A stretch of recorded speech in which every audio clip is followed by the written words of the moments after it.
Mississippi, here we all work while the white men play, loading up boats with the bales of cotton, getting no rest till the judgment day.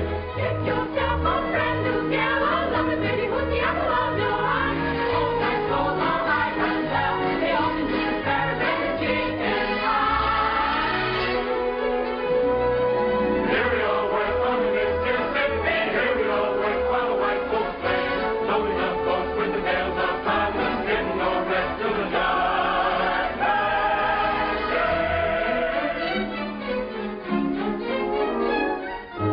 What pretty babies are there, the fairest of the fair, to southern beauty, every foe must bow. Clatter, you roll, oh goodness gracious, they're so flirtatious, you naughty Little women don't be timorous, you will find that she's love, only makes a man more bold, keeping up the days of old. Jesus, your professor, captain in the cotton, blossom will you go? Let me take you to the shadow line there. delightful, but too joyfully accept I have to make a law. Get permission from the Hello, dear, from Captain Andy.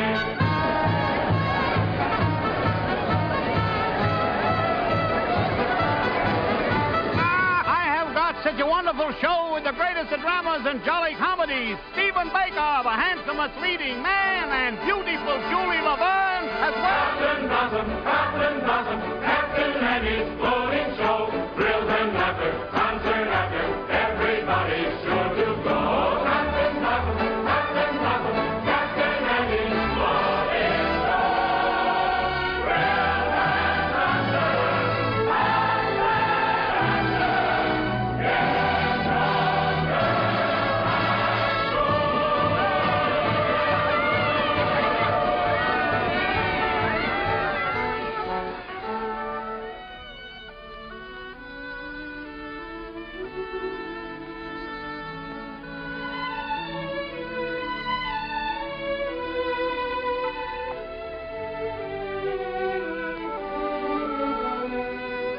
Who cares if my boat goes upstream, or if the gale bids me go with the river's flow? I drift along with my fancy.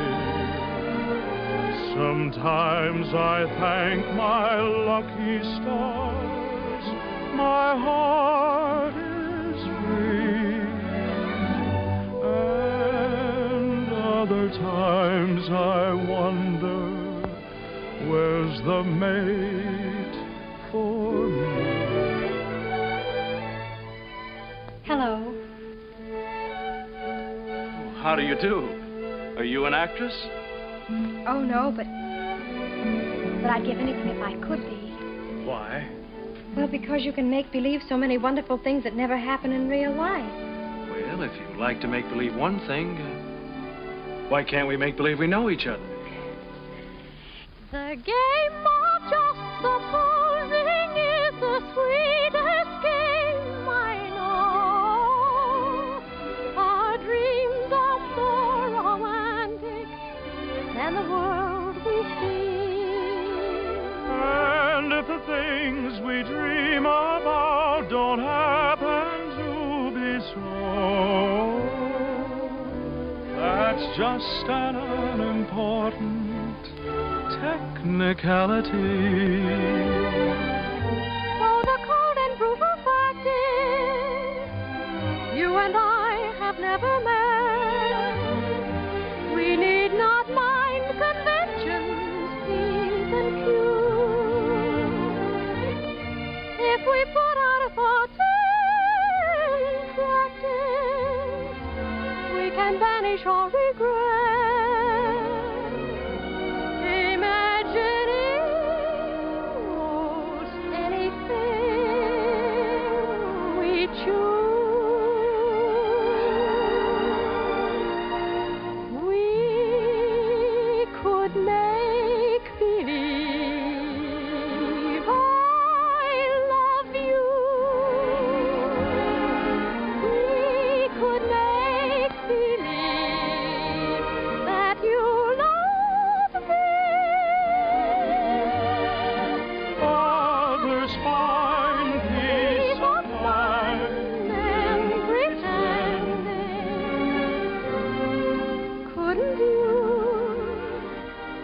couldn't I? Couldn't we make believe our lips are blended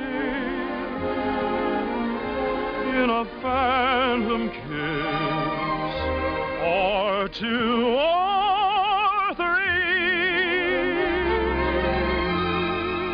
Might as well make believe I love you.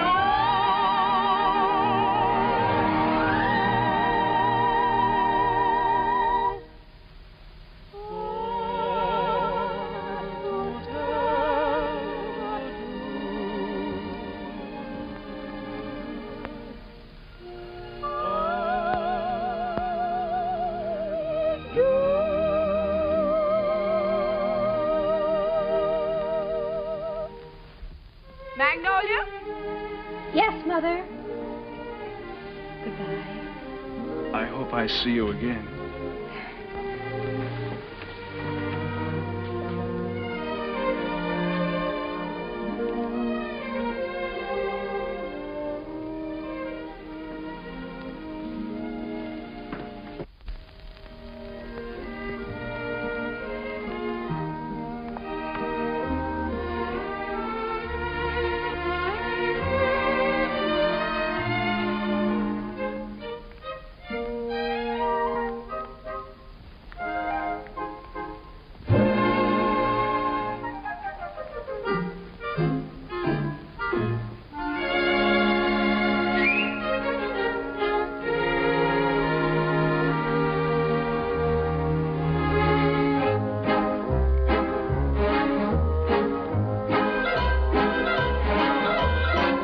Upon the wicked stage ain't ever what a girl supposes.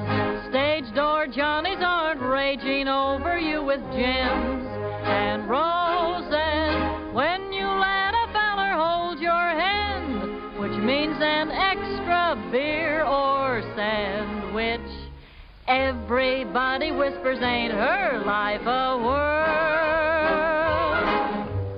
Though you're warned against a ruining your reputation, when you've played around the one-night trade around the great big nation, wild old men who give you jewels and sables only live in Aesop's fables. Life upon the wicked stage ain't nothing for a girl. Though we listen to you moan and grieve, you must pardon us if we do not believe you. There is no doubt you're crazy about your awful stage. Life upon the wicked stage ain't never what a girl's supposed. Stage door Johnnies aren't raging over you with gems and roses. If some gentleman would talk with reason, I would cancel all next season. Life upon the wicked stage ain't nothing for a girl.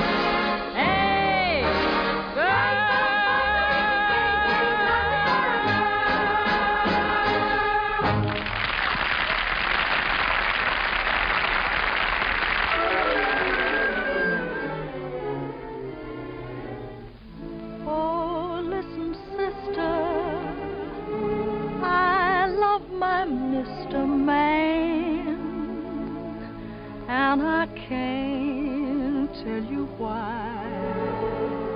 There ain't no reason for me to love that man.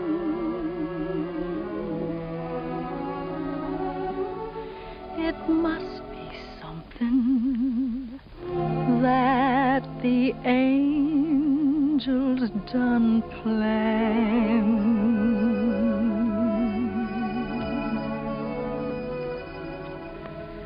Fish gotta swim, birds gotta fly.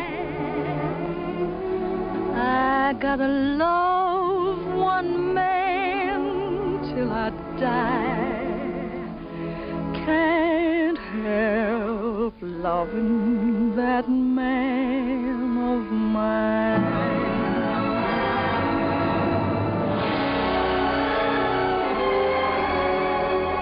Tell me he's lazy, tell me he's slow, tell me I'm crazy, maybe I know. Can't help loving that man of mine.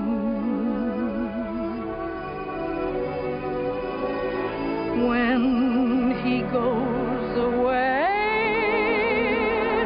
that's a rainy day. But when he comes back, that day is fine.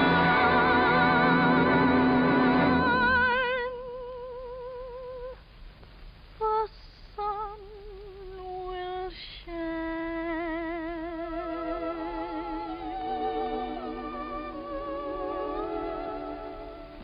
He can come home as late as can be.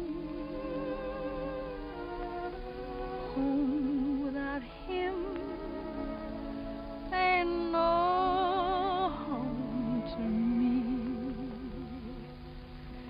Can't help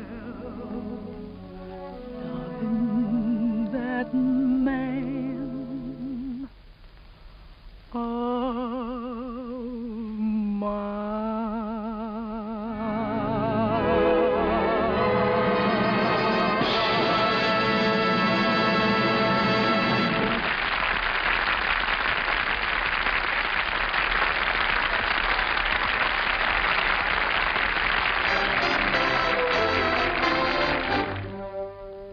Old Man River, that old man River, he must know something, but don't say nothing.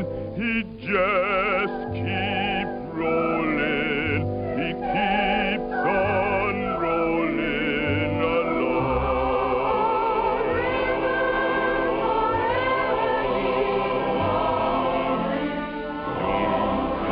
Potatoes, he don't plant cotton, and them that plant them is some for cotton. But old man River, he just keeps rolling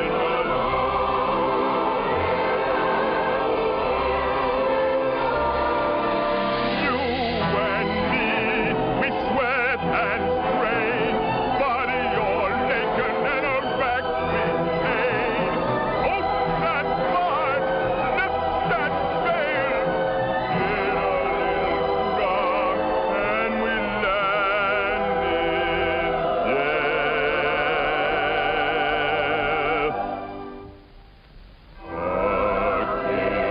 Get weary and sick of trying. I'm tired of living and still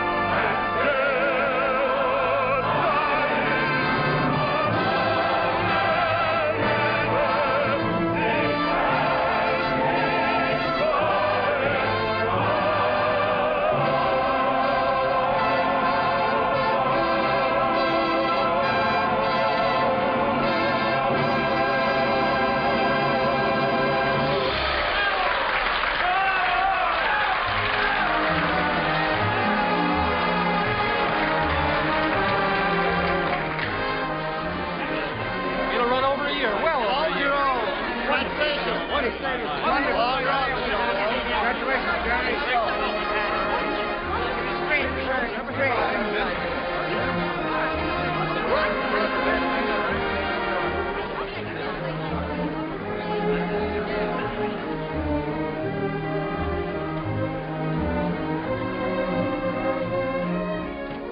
That was a swell show, Mr. Kine.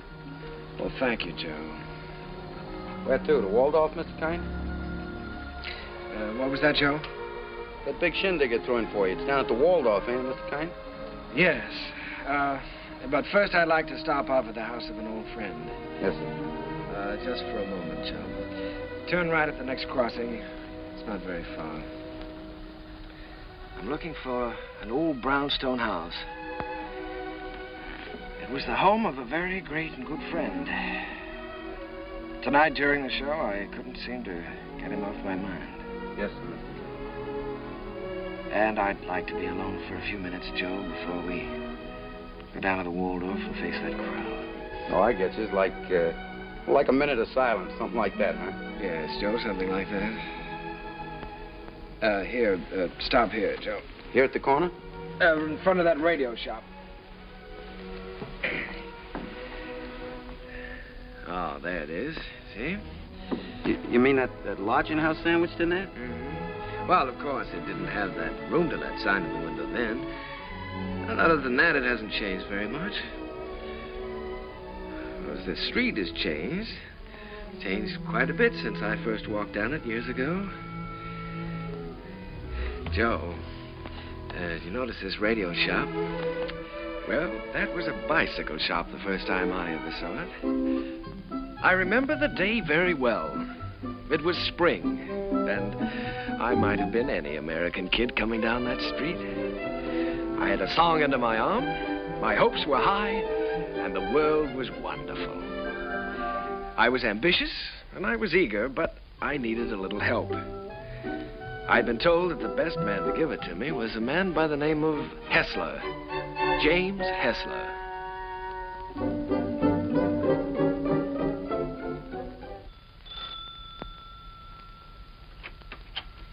Come in.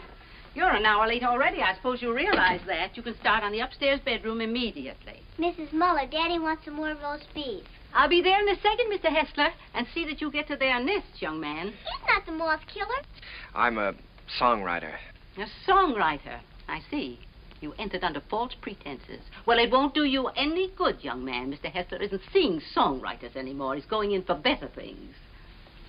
Maybe he should have some roast beef. He's very hungry. Shh. Don't mention roast beef in front of a songwriter. Look, it's gonna eat his neck in. No, so it is. You feel like you're gonna fall down and faint, don't you? Dear. Well, you can come in for a while. Can't have people fainting in the house, not even songwriters. Thank you. Come in, come in.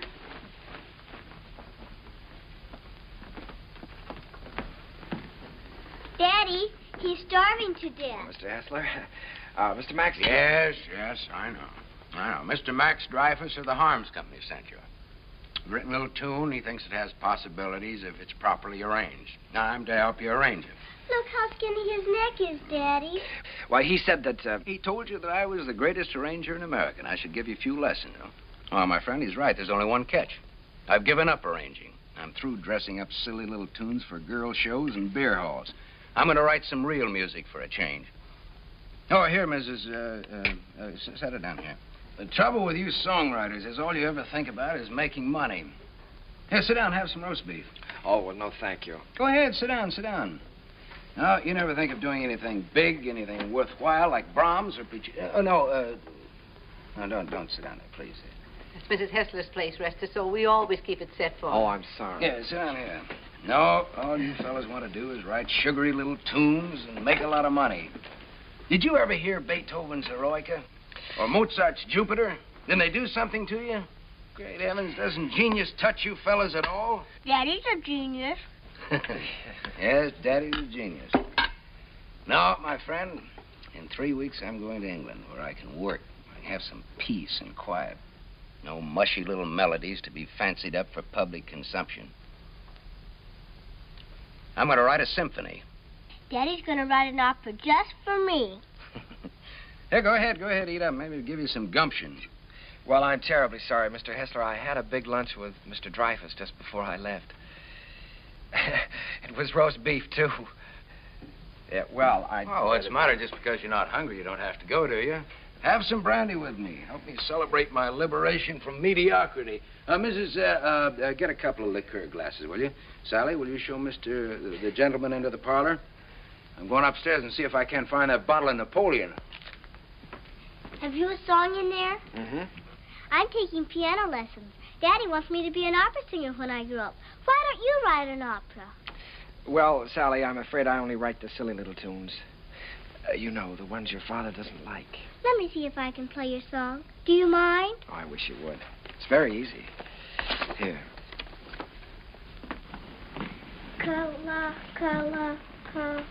What's the name of the song? Kahlua.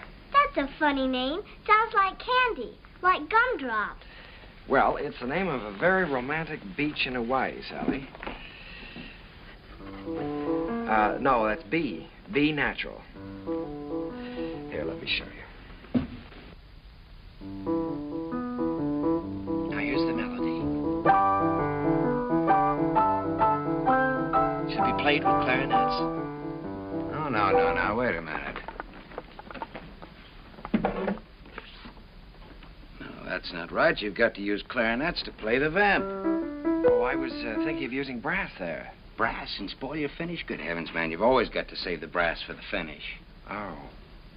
Well, what do you think? Think? I know. This is a romantic song. Sit down. It's sentimental. You've got to start the melody off with your strings. Divisa. Here, I'll show you. Start that vamp again, Sally. It's perfect for clarinet, see? Now then, the strings enter. Divisa. Did you hear how wonderful that is?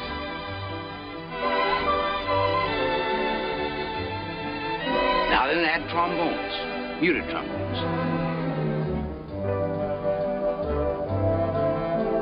That's great. Can't you just hear that? Sally?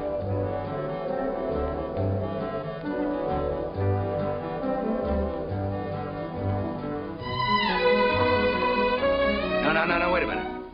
We ought to add flutes there. Light and easy.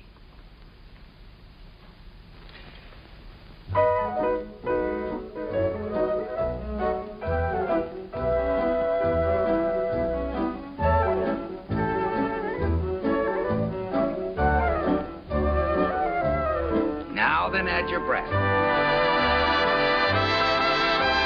Your strings, too.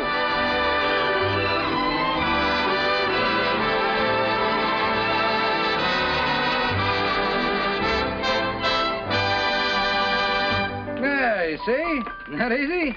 It's a good song, too. It's very good. Is that yours? Yes. Mm-hmm. That's all right. What's your name again? Kern. Jerome Kern. Well, I'm glad to meet you, Kern. Make yourself at home. And I did.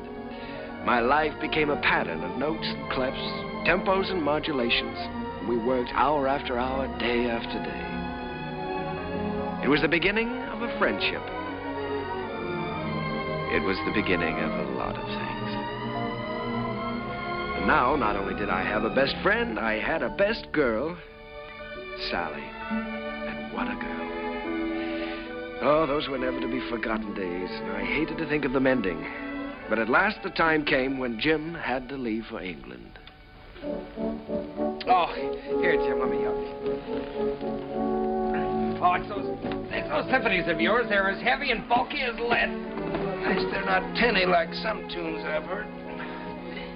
Oh, Sally, honey, come here. All right, here we go. Fortissimo. Dum-da-da-dum-da-dum. Bum. Got it. Oh, you carry a lot of weight, Sally. It was easy. Come along, Sally. At least we're not going to miss the boat. Goodbye, Mr. Kern. Goodbye, Mrs. Goodbye, Sally. Bon voyage. What does that mean? Happy journey. Bye, Uncle Jerry.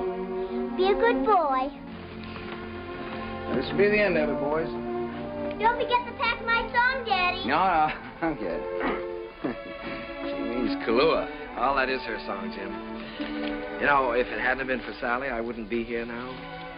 Well, she's very fond of you, Jerry. I'm going to miss her. I'm going to miss all of you. Well, you may not be gone so long. It all depends on... You won't mind living here alone, will you? Oh, no, I'll get used to it. Jim, in case I don't get a chance at the boat, I just wanted to tell you that... Oh, forget it.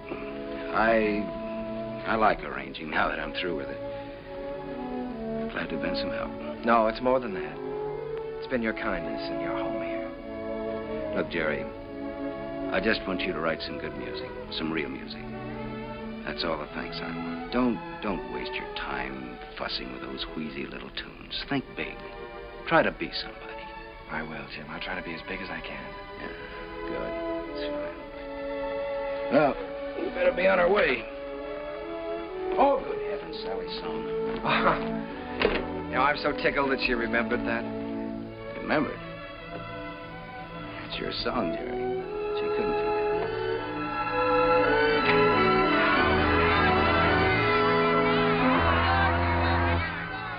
I stood there watching that boat pull out of the harbor, and I was lonelier than I'd ever been in my life. I walked through the days that followed, from office to office, theater to theater, always getting the same discouraging answer. The big hits were all English or European, and the local talent just didn't seem to have a chance. Broadway was closed to an American. From 23rd Street to Times Square, they were all playing Follow the Leader. And the leader was Charles Frohman. A moment. He's with Keller. Cecil Keller, the English composer. Mr. Frohman's not interested in American songs at the moment. He's leaving for England in a few weeks. Good day. How do you do? My name is Kern, Jerome Kern. Oh, yes. How do you do, sir? I see you have the deeds with you. Mr. Frohman's very anxious to see them. Deeds? You're the man from the real estate office, aren't you? No, I'm a songwriter. These are some of my songs. Your name isn't Kernan? No, Kern, Jerome Kern.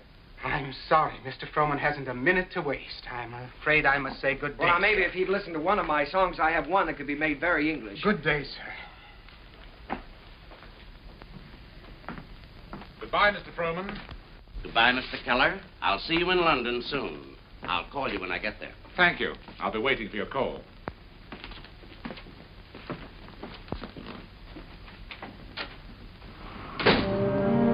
I made up my mind that I was going to try to write music with an English accent. So I sailed for London. I wish I could say with flags flying and my courage high. But the sea and I and the boat didn't get along too well together. I was mighty glad to see land again.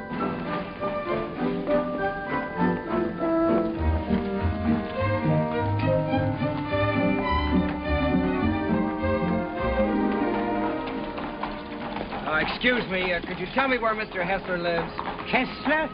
We have a Wesley and we have a Smith. No, Hessler. Mr. Jim Hessler. Uncle Jerry!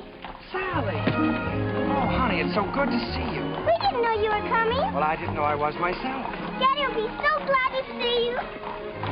Come on, we live right over there. All right. Oh, Sally, you're getting prettier every day. I'm a new music teacher. Yeah. Well, the tables are turned.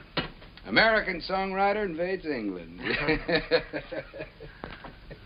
That's pretty good, Jerry. No, it's daring, very original. You're thinking big anyway. It's a chance I'm taking, Jim. Say, you've gotten a little skin here, haven't you?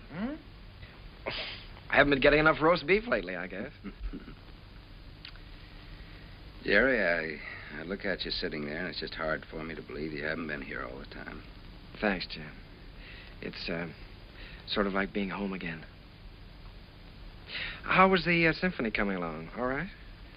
Oh, well, yes, I'm still in the note-making stages. Of course, I always believe in making plenty of notes. It's kind of like planting seed. One day they start to grow, and then, before you know it, lo and behold, your symphony's all written. Uh-huh. Simple and easy, hmm? Not as difficult as writing those silly little tunes. Well, no, it's the quiet here that does it, Jerry. Peace in this place is just so thick that you can float on it. It's a rustic pastoral. Wait a minute, now, answer that telephone. Oh, the doorbell. Will you get the door, please? You've got to do something about that. Yeah. No, there's a picturesque pastoral. Hello. Who? Sometimes they're on duck well. My little I can't kid, she's waiting for a piano lesson, sir. Oh, Mr. Edwards. Yeah, put him on. Come, Sally, it's time for Hello, George. When, my little sonny? Fine. I don't want to. Tomorrow? I'll be glad to. I'm not going to have a lesson. For dinner, good. Hester, you behave yourself. All right, I'll be there. Bye-bye. George Edwards. The producer? Yes, he wants me to come up and sit in on a rehearsal of a new I show. don't want to take that piano lesson. Uncle Jerry's here. You've got to talk to your daughter. I can't do a thing with her anymore. Well, This is Uncle Jerry's first day here, and I shouldn't be made to take lessons, should I? Should I, Uncle Jerry? Well, I think you should have one day off, maybe, huh? That's the end of her. There was some hope for her until her Uncle Jerry arrived. Now she's spoiled for good and all. Come, we get ourselves a cup of tea. you know, Sally, I'm inclined to agree with you. I think Uncle Jerry's arrival does call for a celebration. Now, what'll it be? London or the fair? Oh, the fair, Daddy. Please, the fair. All right. The fair it is.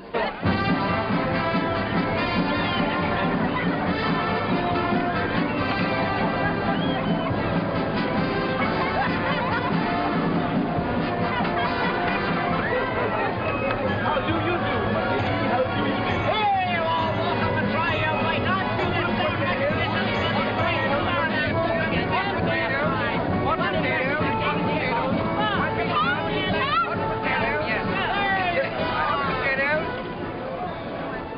Oh, it could be wonderful.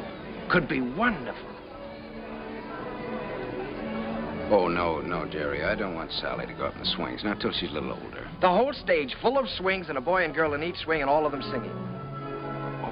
Oh, you mean for a production number? Yeah. Yeah, that's not a bad idea. They could swing from the stage right out over the audience and back again. Make a good production number. What song would you use with it? Spoon with me? Be perfect. Spoon with me? That sounds fine. Suppose I take that up to George Edwards. For the gaiety? Sure. I'm going to have dinner with him tomorrow night. Oh, Jim.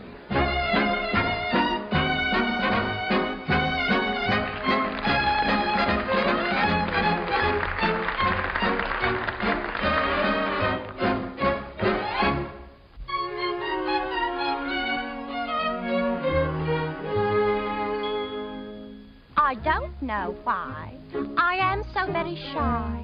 I always was demure. I never knew what silly lovers do. No flirting I'd endure. In all my life I never kissed a man. I never winked my eye. But now at last I'm going to break the ice. So how'd you like to try? How'd you like to spoon with me? I like to. How'd you like to spoon with me? Well, rather. Sit beneath an oak tree, large and shady. Call me little Tootsie Woodsy baby. How'd you like to wag and squeeze? Indeed, I would. Dangle me upon your knee. If I could. How'd you like to be my lovely daisy? How'd you like to spoon with me? What a daisy.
Pardon me for intruding. You've been pointed out to me as the composer of that delightful number with the swings in it. My name is Froman, Charles Froman.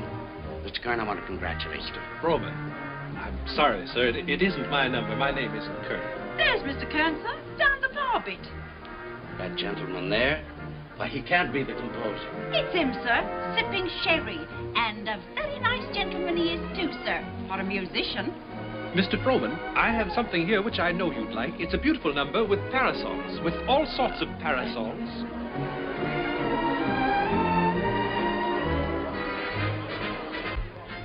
Mr. Kern? Oh, Mr. Froman, how do you do? I'm very glad to know you. Mr. Kern, I want to tell you I think your swing number is delightful. It has such beautiful English charm to it, really delightful. Oh, by Jove, Mr. Froman, that's rather nice of you. It's a pleasure to know you, Mr. Kern. You know, you fellas over here have a style all your own. As English as the scent of the May blossoms. Would you join me in a glass of sherry? Righto. Miss.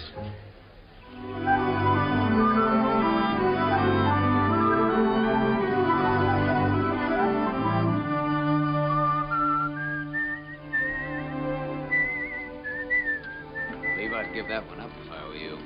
One song at the Gaiety, I think you can afford to take a rest. Well, if I could finish it, I know I could interest Froman in it. You ought to know by now that Charles Froman is only interested in English music and English composers. If I only had a piano, I know I could work this out right now.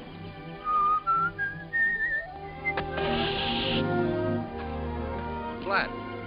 Well, it looks like you do have a little work to do. That town we passed wasn't very far back, was it? No, not very. Well, let me take your bike, and I'll go back and see if I can borrow a repair kit. No, I think I'd better go. I can talk with the natives better than you can. Well, let me do it. I can use my accent on them. That's just what I was afraid of. No, you wait here and whistle yourself a little tune till I come back. Make sure you can find this place again. I'll find it.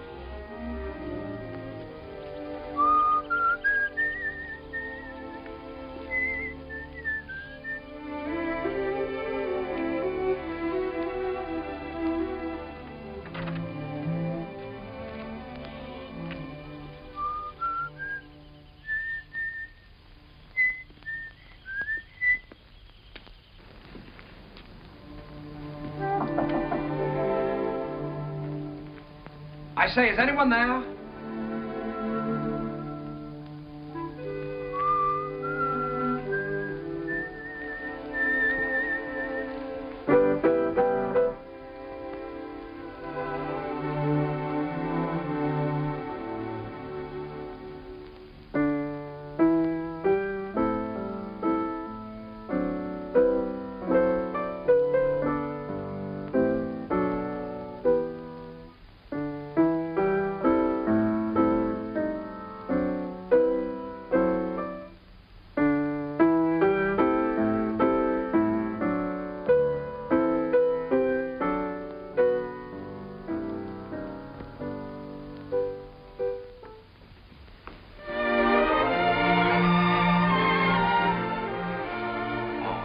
How do you do?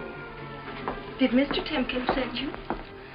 Well, I was passing by on my bike, and I got a flat tire, and, well, then you don't work for Mr. Timkins. No, I happened to notice your piano through the window, so I thought I'd come in and try out a little tune. I see. For a minute, I thought you were the piano tuner. No. Well, I'd better go before the owners. What do you do here? Gardening? A little. Oh. Well, I don't know whether anybody's told you, but for a working girl, you're very pretty. Thank you. You're an American, aren't you? Yes. Yes, I'm a songwriter. As a matter of fact, that song I was playing as you came in was mine. Did you like it? Oh, you wrote it yourself? Sure. Oh, I write lots of songs. Maybe you've heard this one.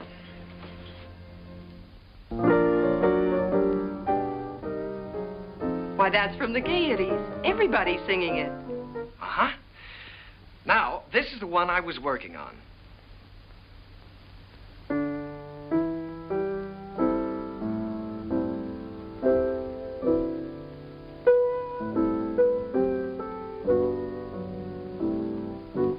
That I'm going to try to place for the Gaiety, too. Of course. I would if I were you. Don't you believe I wrote these songs? Tell me, When you compose, do you always break into people's houses to borrow their pianos? Oh. All right, I'll tell you what I'll do. If I place this with the Gaiety, I'll send you tickets and you can come and see for yourself. Will you? I'll tell you when I get the tickets. I beg your pardon, miss, but your mother would like to speak to you. She's in the upstairs sitting room. Thank you, Katie. I'll be right up. Well, I'm terribly sorry. But I still wrote those songs. And I'll still be waiting for the tickets. Will you? Wonderful. I won't forget.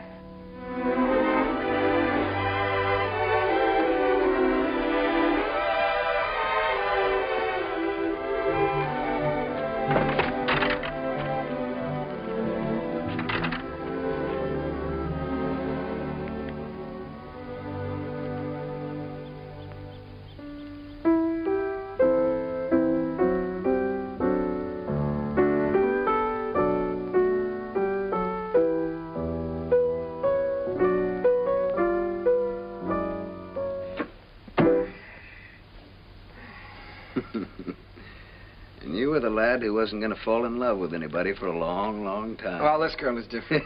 Sure, I know. Well, now, don't joke about it. It's serious. Don't you believe me? Yes, of course I believe you. She really is different. I know. Her hair is like spun gold shining in the sunlight. Well, I don't know about her hair. She had a kerchief on, but her eyes were like pools in the starlight. I see. Even with her working clothes on, she's the prettiest girl I've ever seen. I'm sure of it. Seriously, Jim, don't you believe me? Yes, Jerry, I believe you. It's spring, isn't it? And tomorrow morning, I think I'm going to give you a great big dose of sulfur and molasses. Good night.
Noticed. When I look at you, I can't seem to see anything else. Oh, writing songs again. Perhaps we better stop and have lunch. All right. You can move in under those trees there. Isn't it a beautiful day? Beautiful. Now, let's see. You've seen Westminster Abbey and the Tower of London, and you've seen Buckingham Palace and Hampton Court. Maybe there's something I can tell you about this place. Eva, let's drop the history course for a while. Do you mind? Not that it isn't interesting, but, well, there are a few things I'd like to know about you, too. Well, all right. What would you like to know about me? Oh, just the ordinary things. things you like and things you don't like, and where you went to school, and who was your first beau, and what you want out of life. That's a tall order. Where shall I start? The things you like. Oh, I guess I like what everyone likes. I like books and picnics and dancing and music. What about musicians? Oh, certainly musicians. And what do you want out of life? Oh, I guess again what everyone wants. Happiness. Have you ever given any thought to getting married? Why, of course. Doesn't everyone? Are you set on any particular type of man? I have been at different times. When I was 16, I desperately wanted to marry the star cricket player at rugby. And now? Now? Oh, now I don't really know. Except that he must have a sense of humor, and he must be kind, and he must be intelligent and good company. And of course, he must love me very much. Well, I know somebody with at least one of those characteristics. Someday I'll tell you all about it. Oh, good afternoon, good afternoon, good afternoon. And how have you been this afternoon? Well, I'll tell you how I've been. That's I've been so. looking Never all... mind, never mind. You feel wonderful. You feel great. How could you be otherwise after such a beautiful day? Tell me, my friend, how is your knowledge of English history? English history? Did you know that London happens to be the largest city in the world? Yes, I know that. Did you know that within the county of London there are 14 road bridges that cross the Thames? Now, there's the Waterloo. There's You don't say. Sounds dull, huh? Well, it's far from dull, my friend, when your history teacher is as beautiful as all the sirens of history put together. Did you know that all the swans on the Thames belong to the King of England? No, fancy that. And the male swan is called a cob. Well, what does that get? And did you know that when you walk into Hampton Court, you're walking right straight into history? Oh, my dear friend, you have so many things to learn about England. Have you ever heard of a man named Charles Frohman? Frohman. Well, now that's a familiar name. The face escapes me. How can you talk about Frohman when I'm talking about love? Oh, so that's been the theme of this little dissertation. Yeah. Well, I'm glad you informed me. Oh, that's all right. Because the next time Frohman's office calls, I'll tell him that you're too busy to be bothered. Yes, you tell them that I'm too busy.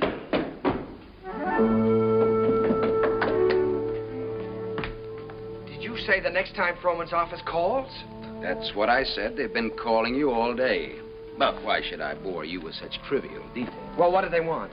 No, dear friend, you return to your archives. Why think of the future when the past is so glorious? Oh, come on, now quit clowning. What happened? Nothing.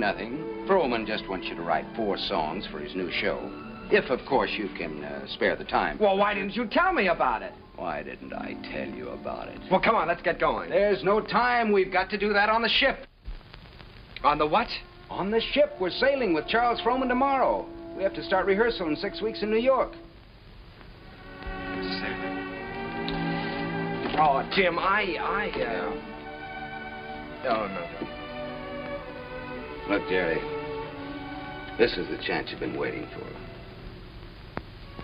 You certainly are full of surprises. I thought you'd be up in the clouds. I feel like I've just been yanked out of the clouds.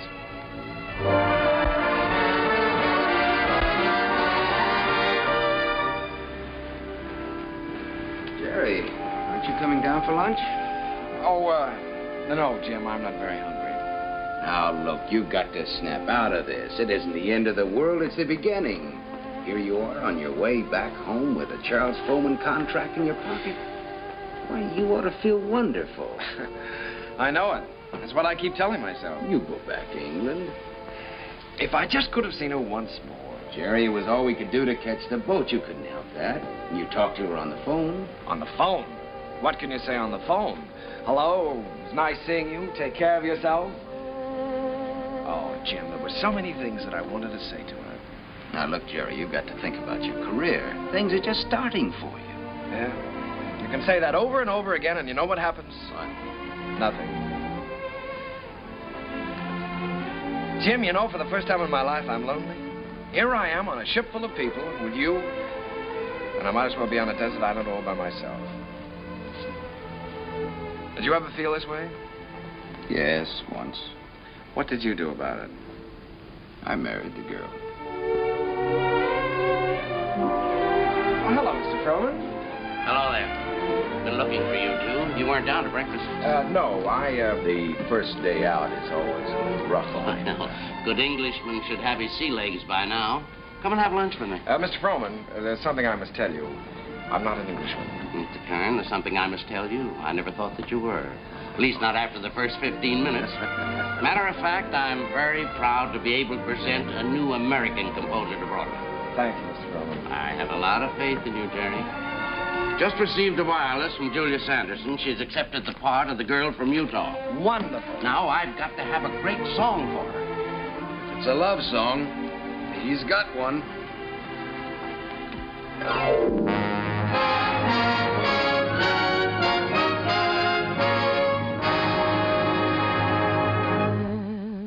When I told them how wonderful you are, they didn't believe me. They didn't believe me. Your lips, your eyes, your teeth, your hair are in a class beyond compare. You're the handsomest boy that one could see. And when I tell them, and I'm certainly gonna tell them, that you're the boy whose wife one day I'll be, never believe me. They'll never believe me. That from this great big world you've chosen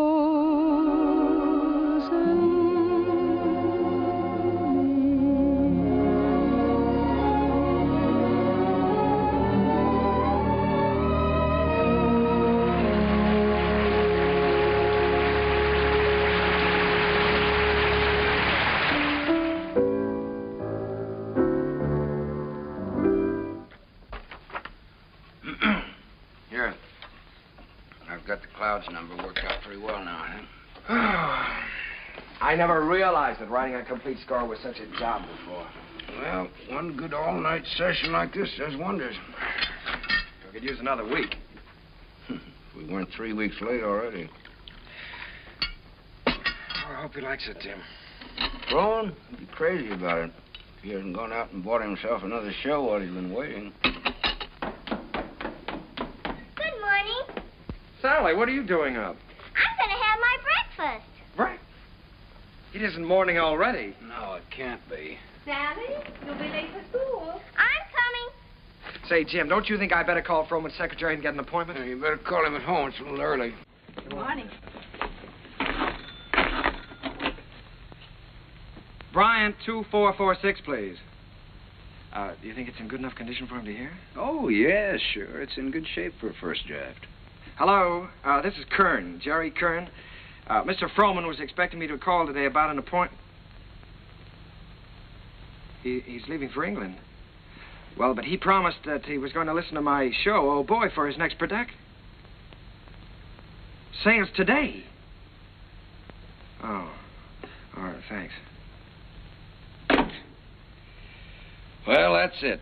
He's gone over to buy himself another English show. Well, he can't. No? No, he can't. We worked like dogs on this score, Jim. And I had all my plans made, too. After he bought it, I was going to jump the next boat for England. I'd forgotten about that young lady. Wait a minute. I've got an idea. My passport is still good. Why don't I take the same boat he's taking today? Wonderful. Get him on board ship and he can't get away from you. That's right. Then I can sell him the show. Wonderful. Then I can go and see Eva. Sure. You can get married. Well, you probably have to ask her first. Well, that's an idea. Well, I'll go and phone the steamship company. Right. I'll go back.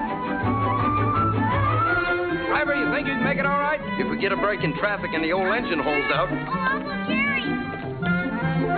Jerry, come on now. We've only got a few minutes. Jerry, if you want to miss that boat, come on here.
Charles Frohman. It's like watching an era crumble in front of him. The theater's gonna miss him. Yeah? You were very lucky to miss that boat, Jerry. Seen Max around? Oh, hello, Jim. Victor? No, I think he went over to Comstock and Elliott's. What a terrible tragedy. Yes, it's unbelievable. Jerry and I were just talking. Jerry, you know Victor Herbert, don't you? This is Jerry Kern, Victor. How do you do, Jerry? It's a great honor to meet you, Mr. Herbert. Charlie Frohman spoke of you quite often. He had great hopes for you. Well, he was very kind. He liked you.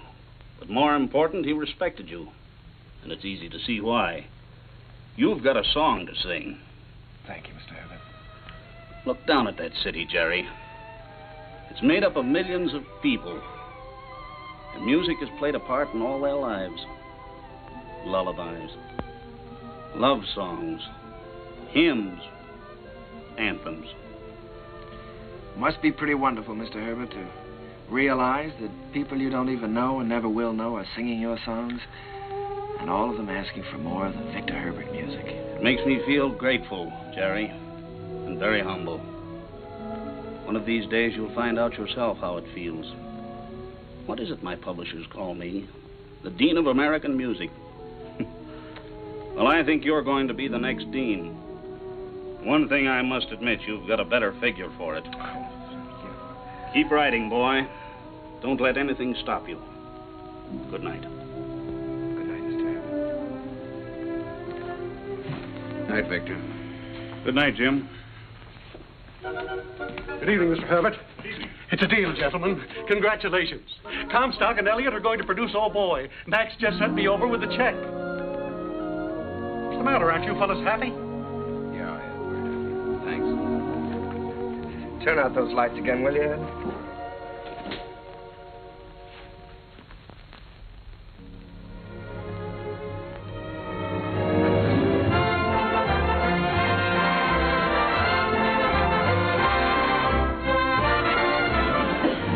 Well, there it is in lights. How does it feel?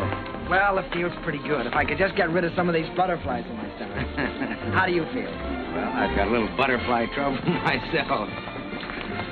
I suppose you think we're standing in front of the theater on 39th and Broadway. No, what do you take me for? This isn't 39th and Broadway. This is the top of the world. Pretty nice world, isn't it? Yeah, it's great. It's wonderful what a difference seeing your name in lights can make, isn't it? Come on, we better go in or we'll miss the show.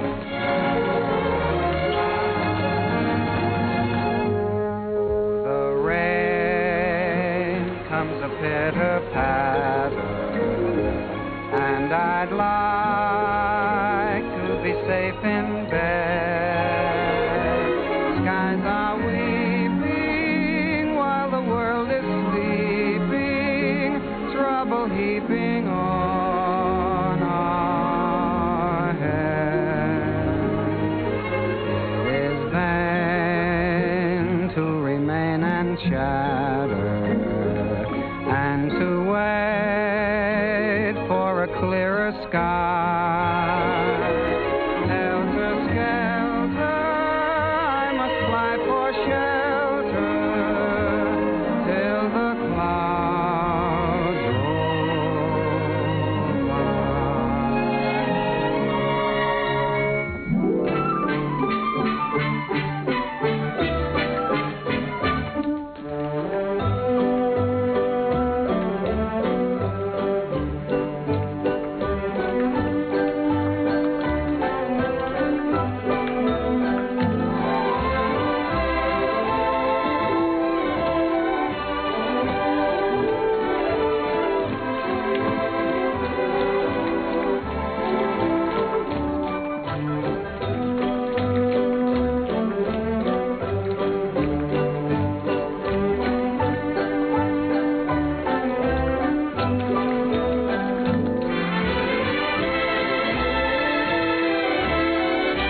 it, Jerry. You're in, my boy. Listen to that applause. That's for you. Don't wake me up. Don't anybody wake me up.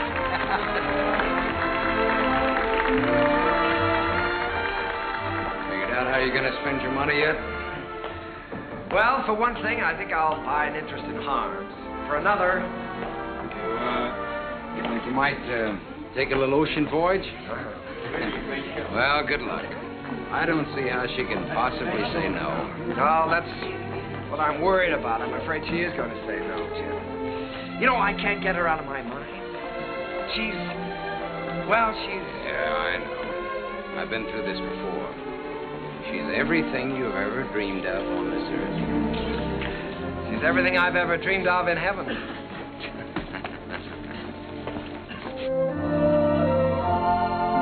Oh, Jerry, let's stop here, shall we? All right.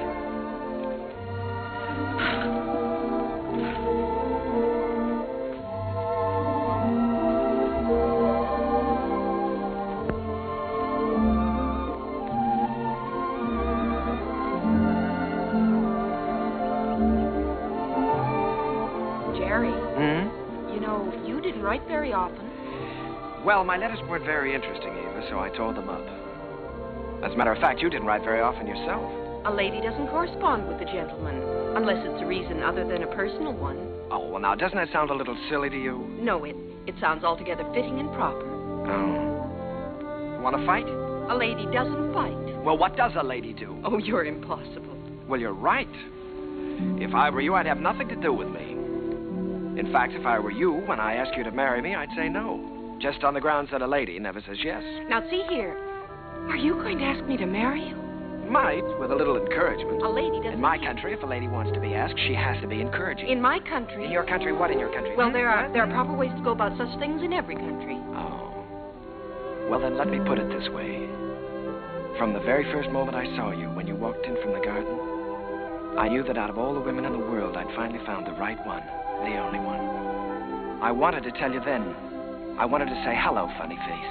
I don't know your name or anything about you, but I've loved you all my life.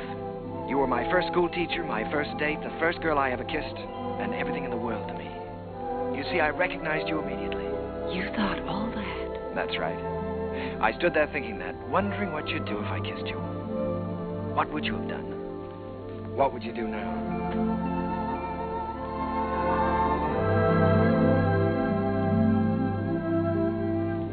Will you marry me, Eva? Thank you so much. I'd love to. Hello, Mrs. Kern. Hello, my darling.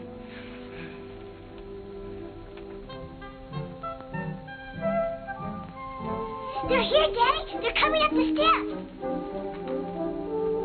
Welcome home. Jim!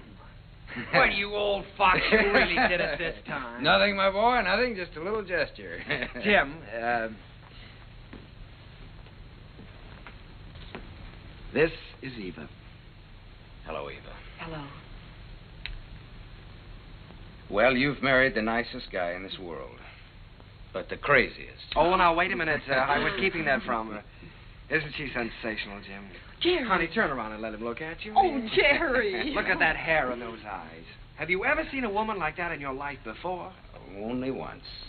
No, I hope that both of you have all the happiness in this world. Oh, thank you, you. Jim. I think we have already. Forgetting me and the music. Oh, Sally, yes, I'm sorry, dear. Sally. On behalf of my father, Jim Hessler and myself. On behalf of my father, Jim Hessler and myself, I wish to congratulate you on the start of your voyage into the great sea of life. Oh, Sally. Well, on behalf of my wife and myself, I thank you very much. I'll take it. Hello, Mrs. Hello, Mr. Kern. Sally, it's so wonderful to see you. Why, you have grown up, haven't you? Sally, this is your Aunt Eva. On behalf of my father... Thank you, Sally. We're going to be real good friends, aren't we? Yes, I expect we are. Well, what do you say? Let's all go in and have something to eat, shall we? Oh, Jim, it's so good to be home again. Yes, it was good to be home. I felt I had everything in the world. Happiness, success, and the wife I had dreamed about. I wanted to put it all into music. Eva's smile, and her eyes, and what it meant to be with her. And at last it seemed to me that the clouds had rolled by. First, there was Leave It to Jane. Leave it to Jane, Jane, Jane. I don't know why you should make me plot and plan for you. She is the girl with... I always try to do everything I can for you. No problem, you can wish on her, gives her a string. She'll tackle gaily, a score or more daily. If something is on your mind, and I can see that there is not a dot of it. Comfort you soon will find. Leave it to me, I will soon get you out of it. If you have started worrying, kindly refrain and just hand over the whole thing to Jane.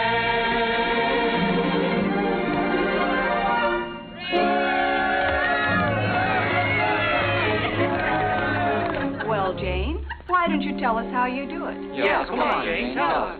Oh, but it's really very simple. I just study up on the famous women of history. You mean like Lucretia Borgia? Well, no, not exactly. Listen.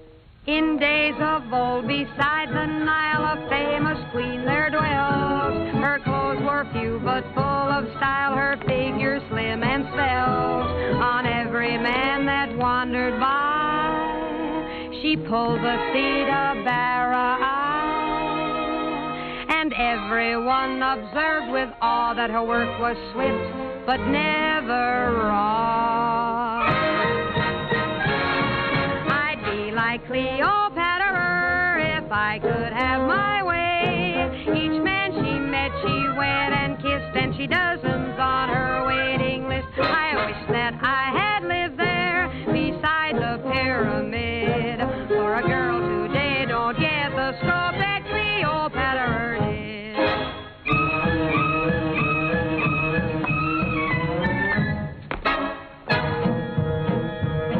She danced new dances now and then, the sort that make you blush.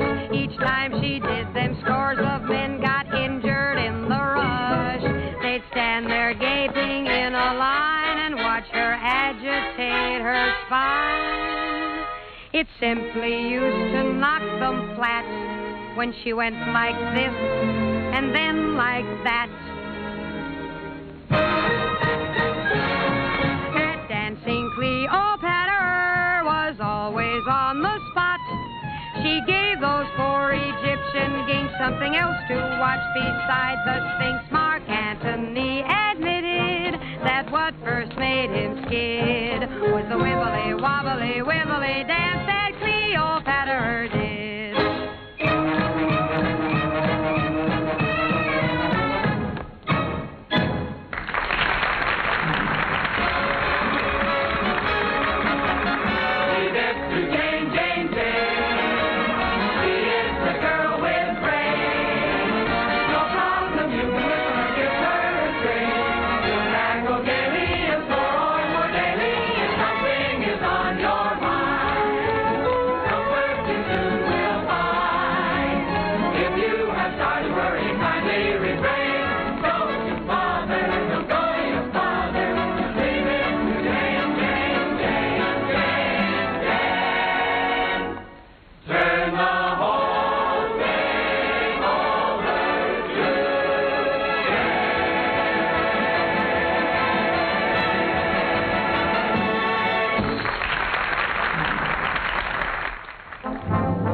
Once again, Broadway belonged to the Americans. To George M. Cohan, Irving Berlin, George Gershwin, Vincent Yoon, Buddy DeSilva. I was working in mighty great company.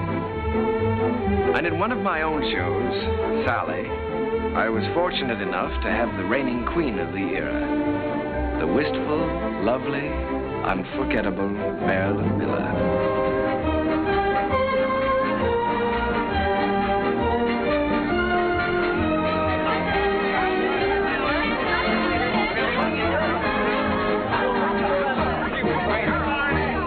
I got a couple new polo ponies there.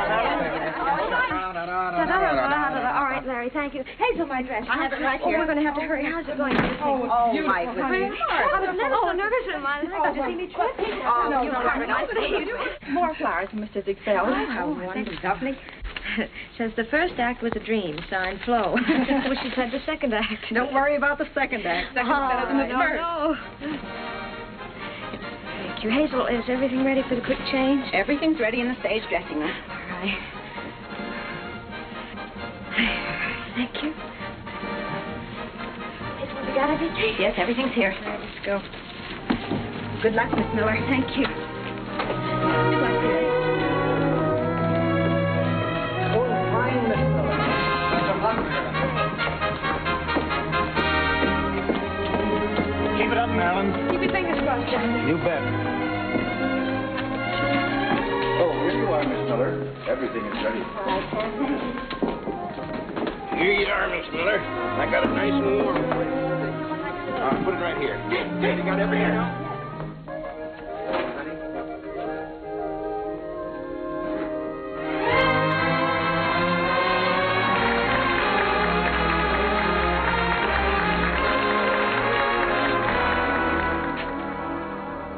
As I wash my dishes, I'll be following a plan till I see the brightness in every pot and pan.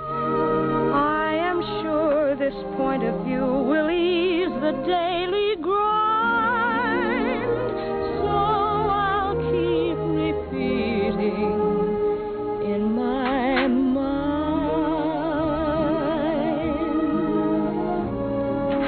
Look for the silver lining whene'er a cloud appears in the blue.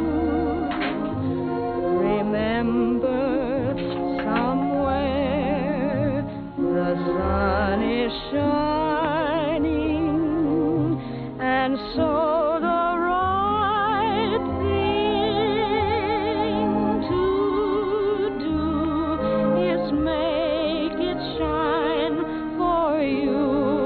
A heart full of joy and gladness will always banish sadness and strife.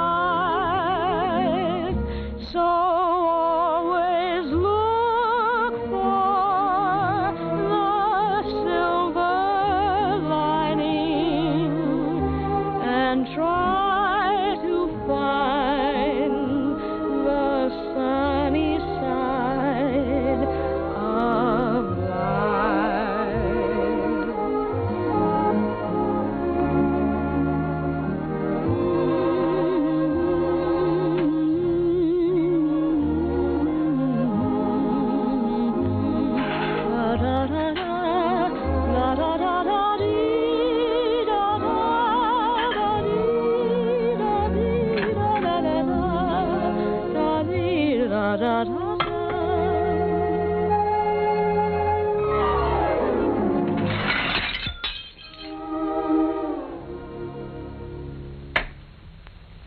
So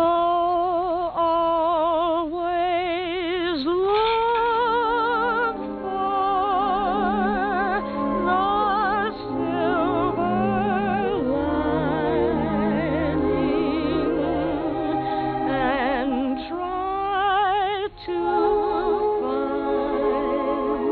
find the sunny side of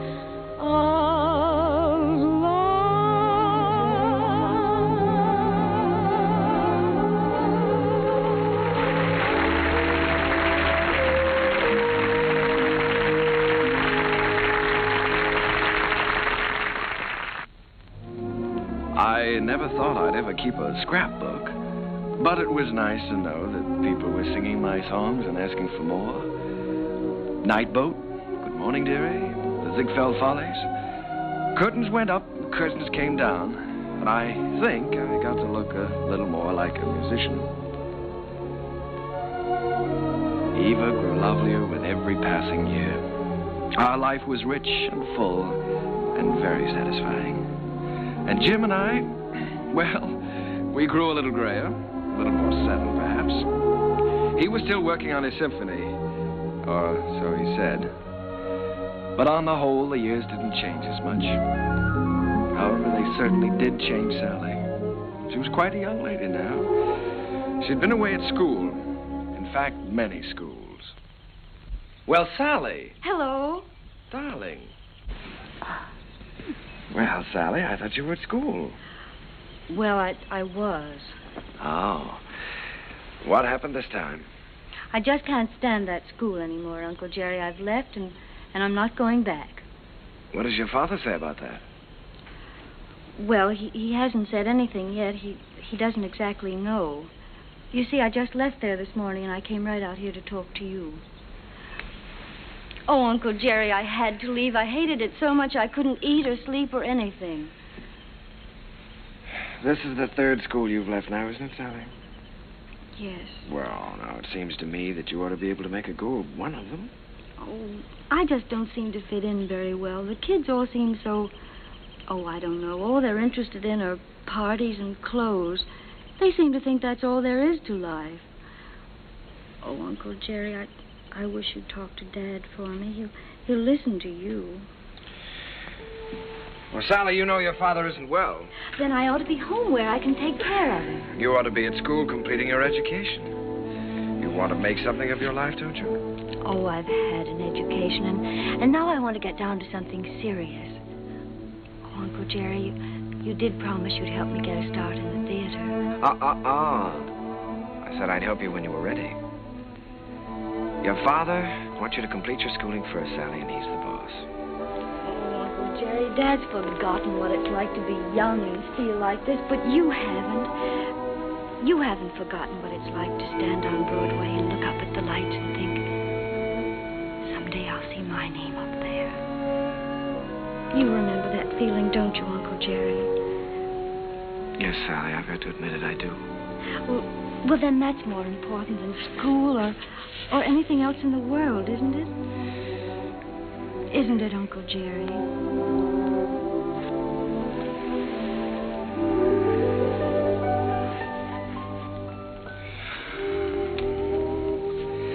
It's the third time, Jerry. Yes, I know. Maybe we shouldn't have made her go back before. After all, if she hates it so much... Oh, Jerry, you can't keep on running away from things all your life. It's time Sally found that out. Well, you can't live another person's life for them either, Jim. It isn't fair. Sally's grown up now, and I think she ought to be allowed to do what she wants to do. I want her to finish her education and get a chance to finish mine. I always said that any kid of mine was going to get the right start in life. Well, what's right for one person isn't always right for another, Jim. You know that. Jerry, the trouble with that girl is she's just plain stage-struck. She comes by that honestly enough, doesn't she? Remember how we used to pound the sidewalks and knock on doors? Nobody could stop us. Goodness only knows enough people tried to. Remember how thrilled we were when we finally realized we were in? So what right have you or I to interfere with Sally? Yeah. Well, what are we going to do, Jerry? I'd give her a part in Sonny. So cast. Part of Gwen hasn't been cast yet? Gwen, well, it's only one line. Gwen is going to have a song.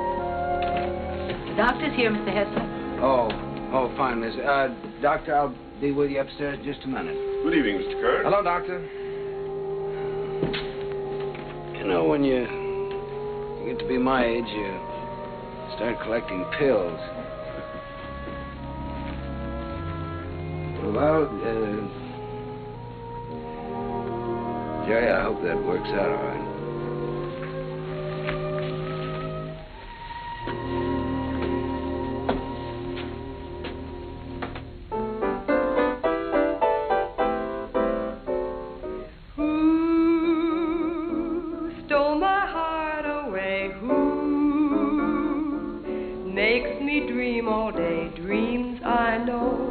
Can never be true. Seems as though I'll ever be blue. you? Very well, Miss Miller, and you? Fine. Hello, Oscar. Jerry. This is a charming number. I was just telling Jerry how much I liked it. What a fine lyric you've written. Oh, thanks. Jerry, I've just been talking to Mr. Dillingham, and he thinks that Who should be a big production number instead of a solo, and that, of course, Marilyn ought to sing it. Oh. Well, then, of course, we'll have to do it. It puts me in rather a tough position, though, Oscar. After all, I did write it for Sally. I know you did, Jerry, but we'll give Sally something else. Oh, she's going to be awfully disappointed. It's a wonderful song, and I'd love to sing it, but I hate to take it away from her. Well, it's for the good of the show, Marilyn. I think you're right, Oscar. Have you thought, though, how you're going to tell Sally? It's not going to be easy. Oh, I thought you should tell her, Jerry. Oh, I was afraid you would. Well, after all, you know her so well, it shouldn't be too difficult. Well, it would be a lot easier if I didn't know her so well. Would you like me to tell her? I'm sure she'll understand. Would you do that, Marilyn? Certainly. Ask her to meet me in my dressing room. And don't worry. Thank you, darling. But Uncle Jerry wrote that song for me. I know. And I know how disappointed you must be, too. But, Sally, disappointments are part of the theater, and you've got to be able to take them. Well, the very same thing happened to me in my first show. I had to give up my song to the star. I think I felt pretty much as you're feeling right now. Then I think it's a pretty low, miserable trick for you to pull on someone else.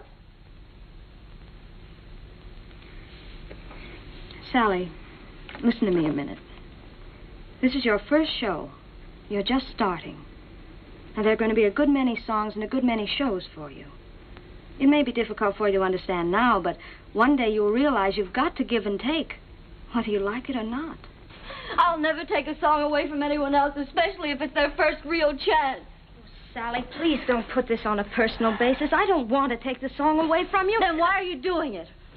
Mr. Dillingham thinks it's best for the show. And what's best for the show is more important than what I want or you want or any personal feelings involved.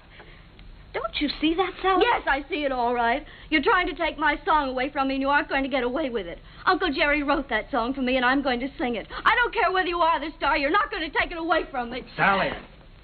She can't have my song, Uncle Jerry. Don't let her talk you into it. I don't care what happens. She can't have my song.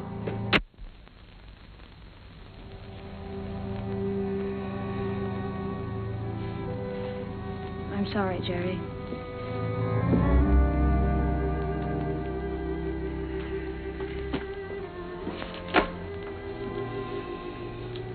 What is it, Sally?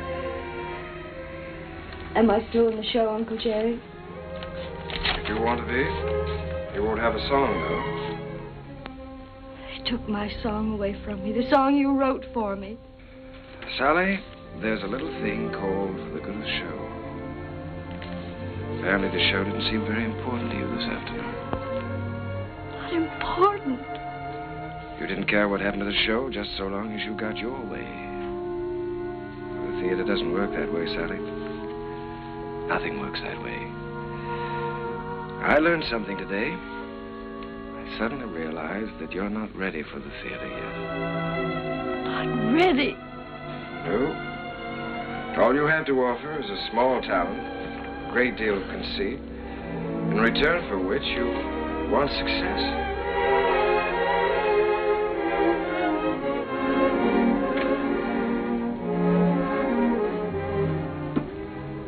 Sally, I've known you and loved you ever since you were a little girl. I couldn't love you anymore if you were my own child. But I must say this to you. You're not going to get anywhere in this life by using people. And until you realize that, you're not going to have the respect of anyone. Sally, I'm ashamed of you.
Looking back into my memories, little playmate was my game mate in the day gone by.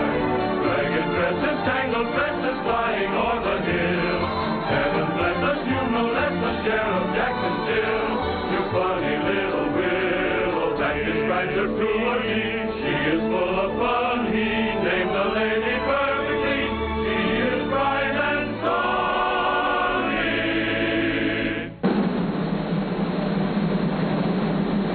Never comb your hair, sonny. Leave the breezes there, sonny. Let your stockings fall down for shocking. The sound is all that you do. Smiling all the while, cowboy. Where'd you get your smile from, boy? Little sunny girl, be my honey girl, sunny.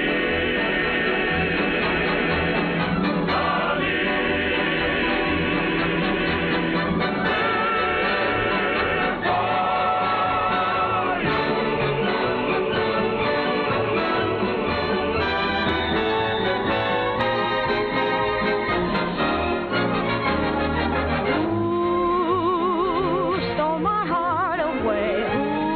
Ooh, makes me dream all day. Dreams I know can never come true. Seems as though I'll ever be blue. Means my happiness too. Would I answer yes to?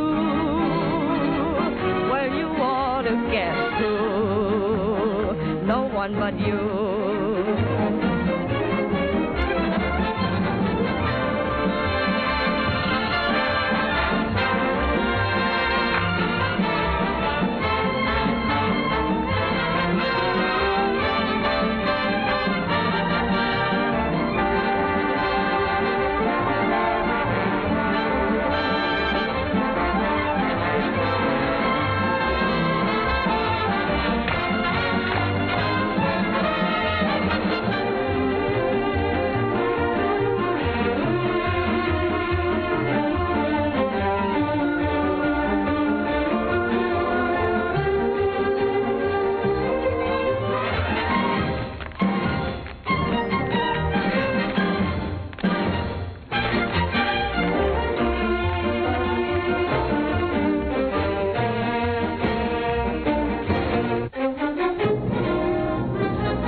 Hello? Yes, Miss Mullen. You sent for the doctor? Is Sally there? Oh. Well, you be sure he stays in bed, Miss Mullen. I'll be right over.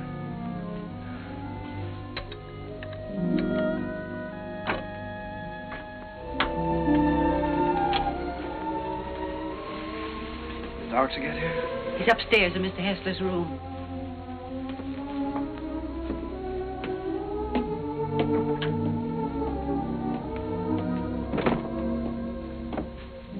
It's his heart. I wouldn't stay very long. Mr. Hessler could use a little rest.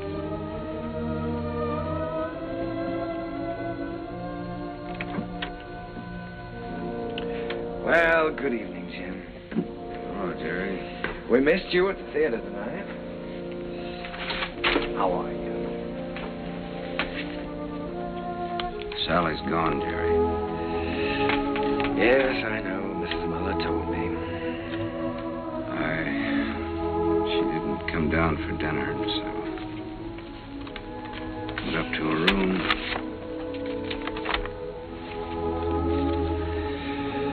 Dear Daddy, I'm going out on my own. Don't worry about me. Someday you'll be proud of me. I'll always love you. P.S. Tell Uncle Jerry I still love him.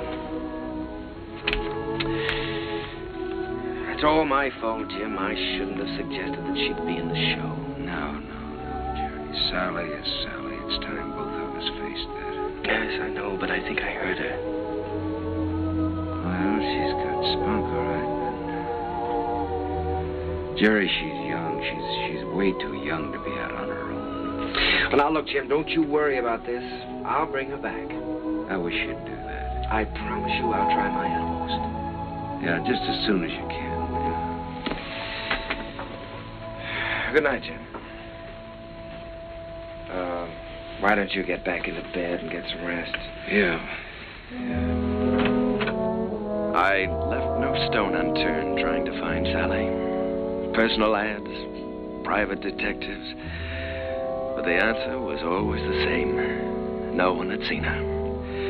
It was a futile hunt. I tried to keep Jim's hopes alive, but I think he knew. And then, one night... Please don't mention that I telephoned.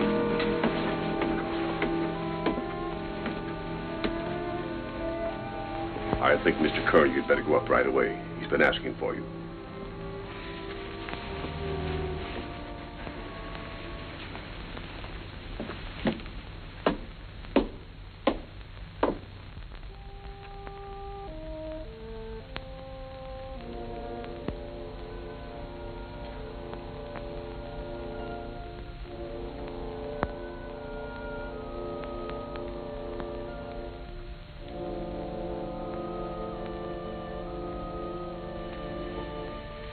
Jim.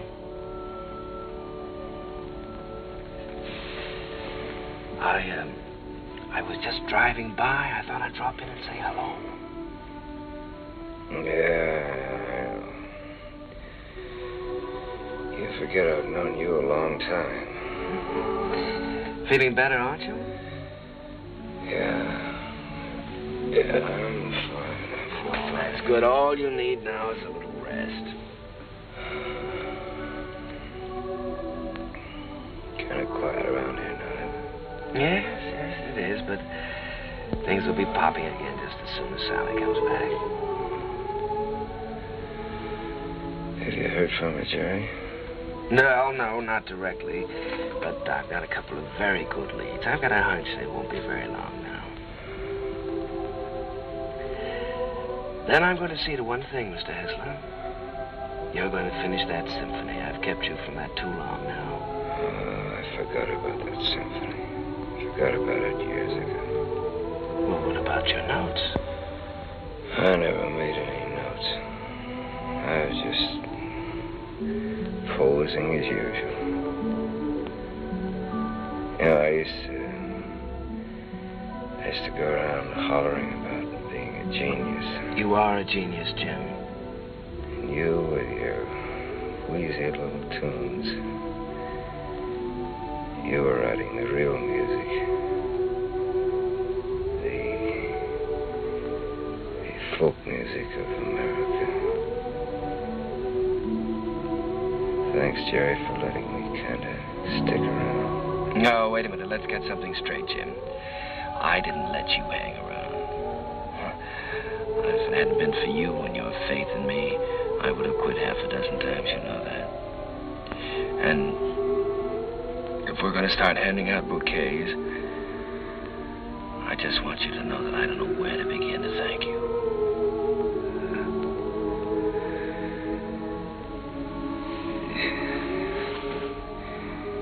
You're a great man, Jerry. It's been a privilege getting in on that music. It's Fun. Now, let's not talk that way, Jim. In a couple of weeks, you'll be back at that piano, screaming for more and more brass.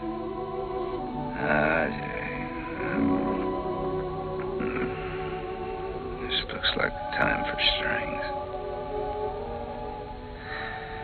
Jerry, if I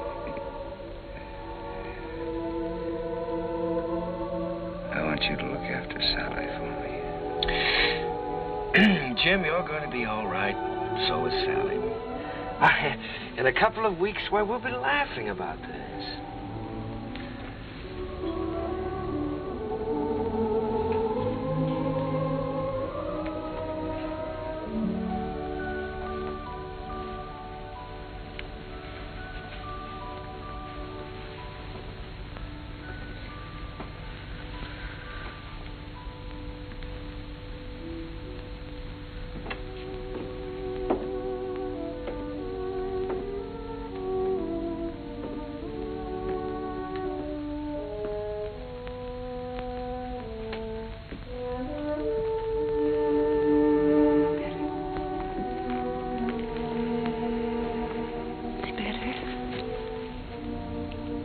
Perhaps if I made some coffee.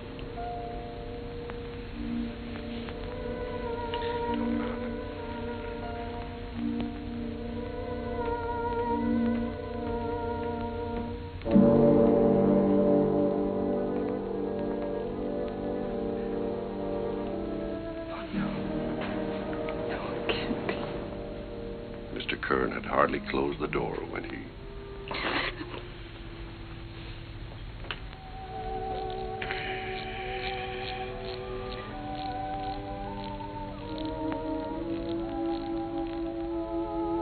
I was completely lost, completely helpless.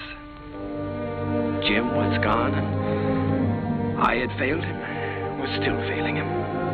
I'd lost a world with Jim's passing, and everywhere I walked with ghosts, reliving lost hours, pacing a world of memories. I couldn't even think in terms of music. I began to feel that I might never write again.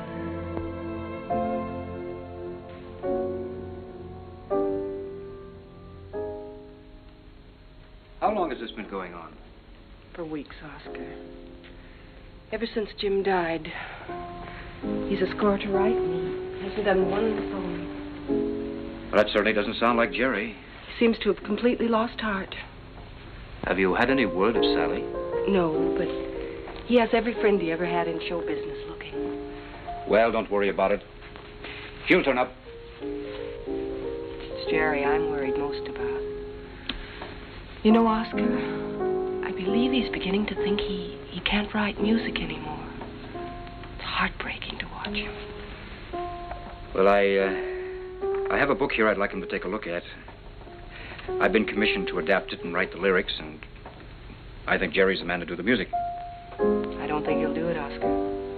Well, that's hard to believe. There's never been a time as long as I've known Jerry when you couldn't excite him with a good story. There's never been a time in his life like this. But you can try, and I'll tell him you're here.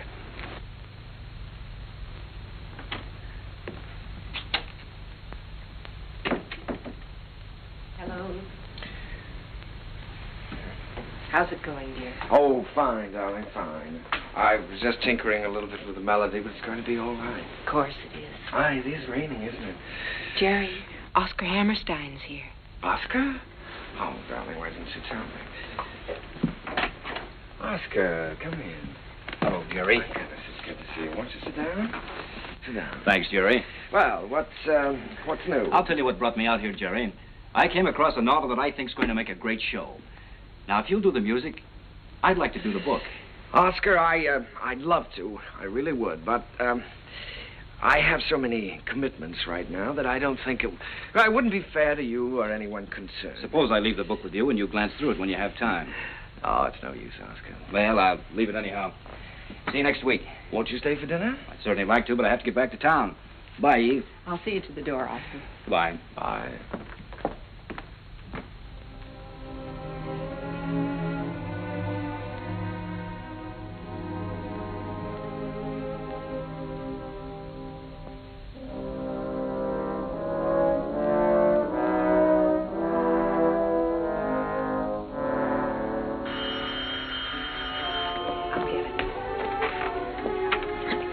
Hello? This is Mrs. Kern. Oh, just a moment, Mr. Kelly. Jerry, it's Arthur Kelly. He's got news of Sally. Hello, Arthur. Yeah. Oh, that's wonderful. In Memphis? What was the name of that club again? Club Elite, all this week. Yes, well, I'll get right on it. Thank you very much, Arthur. Sally is singing at the Club Elite in Memphis all this week. Oh, that's wonderful. Shall I pack a bag for you? Yes, darling, you do that and I'll call and make reservations.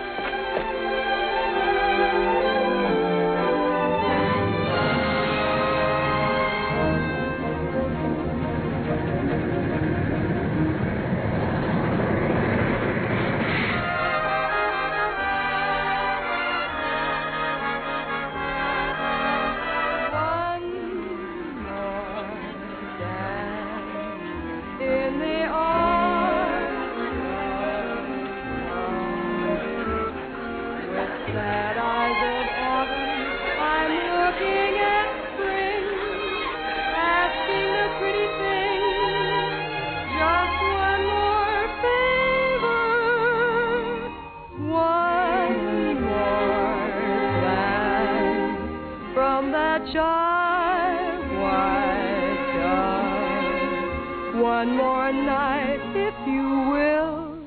One more flight, one more thrill.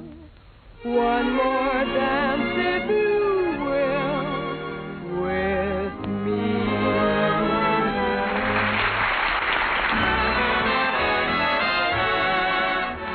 Will you dance with me? Oh, no, thank you. No. Go ahead and dance with us, Charlie. Thank you. Go ahead, Charlie. Will you dance with me? I sure will, baby. What's this? Sit down.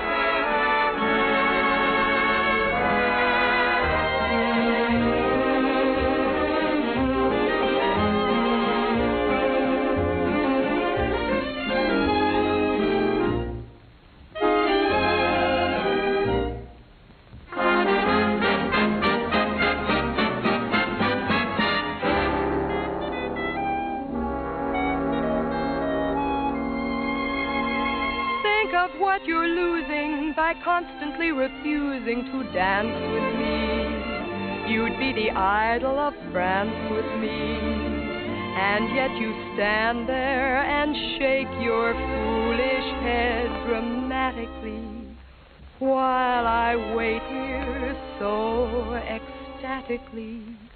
You just look and say emphatically, not this season, there's a reason. I won't dance, don't ask me. I won't dance, don't ask me. I won't dance, madame, with you. My heart won't let my feet do things they should do. You know what? You're lovely. So what? I'm lovely. But oh, what you do to me. I'm like an ocean wave that's bumped on the shore. I feel so absolutely stumped on the floor. When you dance, you're charming and you're gentle, especially when you do the continental. But this feeling isn't purely mental. For heaven rest us, not asbestos. And that's why I won't dance. Why should I? I won't dance. How could I? I won't dance. Merci beaucoup. I know that music leads the way to romance. So if I hold you in my arms, I won't dance.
Sally. Uncle Jerry.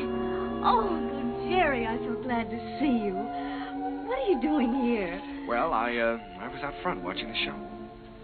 Did you see what we did to your number? Yes. I bet you'd like to show me. Not at all. As a matter of fact, I liked it. I wish that some of the people who think my music is highbrow could have seen it. I'm so excited, I don't know what to do. You look wonderful, Uncle Jerry. More handsome than ever. How's Aunt Eva? Oh, she's fine. But of course, she misses you. Oh, I miss her, too. I miss you both. Is she with you? You haven't told me yet what you're doing here. No, your Aunt Eva's in New York. And I'm here because somebody told me I could find you here. I've been looking for you for a long time now, Sally. Oh, Uncle Jerry, you shouldn't have bothered. I'm all right. Oh, I'm sure you are, but I promised your father I'd look after you. Sally, I want you to come back to New York with me. I can't, Uncle Jerry. I'd like to, but I can't. When I heard about my father, I never realized he was so ill, Uncle Jerry. You know I never would have left him. I know that, Sally. When I heard about him, it was as though someone had forced me to look into the mirror for the first time. I loved him very much, and I knew I'd broken his heart. I was spoiled and selfish, and I knew that I could never have any respect for myself again unless I did what I said I was going to do. So you see, I can't go back right now. I'm making my own way now, and I'm pretty good at it, too. Well, Sally, I just don't like the idea of you being here and all alone. This is just a stepping stone from where I've been to where I hope I'm going. I'm making $50 a week now because management thinks I'm worth $50. If I'm worth more, I'll get more. And if not, I'll have to find it out for myself. And Uncle Jerry, I'm not using anyone. 5 minutes, Miss Hester. Thank you, Jimmy. You understand, don't you, Uncle Jerry? Well, Sally, you know, darling, I'd give anything in the world if you'd let me help you. But I must say that I've never been quite so proud of anyone in my life as I am of you at this moment.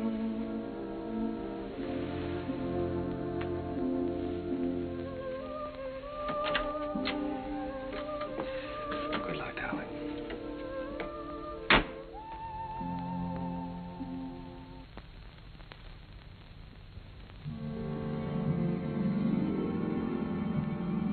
Gradually, I felt the old heartache misting away, and I was at peace. The promise I had made Jim had been fulfilled. Sally was going to be all right. I walked along the river that night, with the river wind in my face and the taste of it on my lips. And I stood there listening. A sudden excitement thrilling through me, listening to the song of a river that makes its way right through the heart of America. And the voice of that river was the laughter, the tears, the joys, the sorrows, and the hopes of all America's people.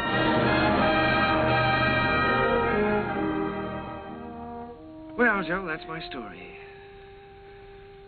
It's too bad Mr. Hessler couldn't have been there tonight, Mr. Kane. Oh, he was there, Joe. He'll always be a part of any music I ever write. Whatever happened to Miss Sally?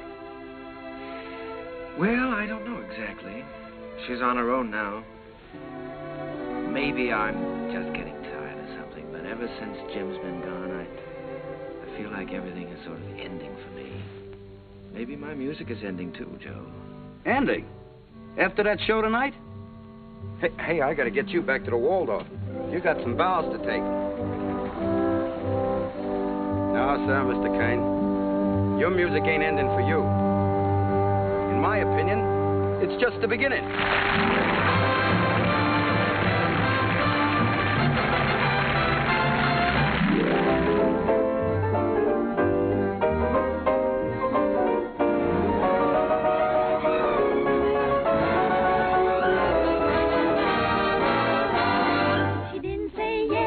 didn't say no, she didn't say stay, she didn't say go. She wasn't so sure that he'd be good. She wasn't even sure that she'd be good. So what did she do? I leave it to you. She did just what you do.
I heard the laughter of her heart in every street cafe.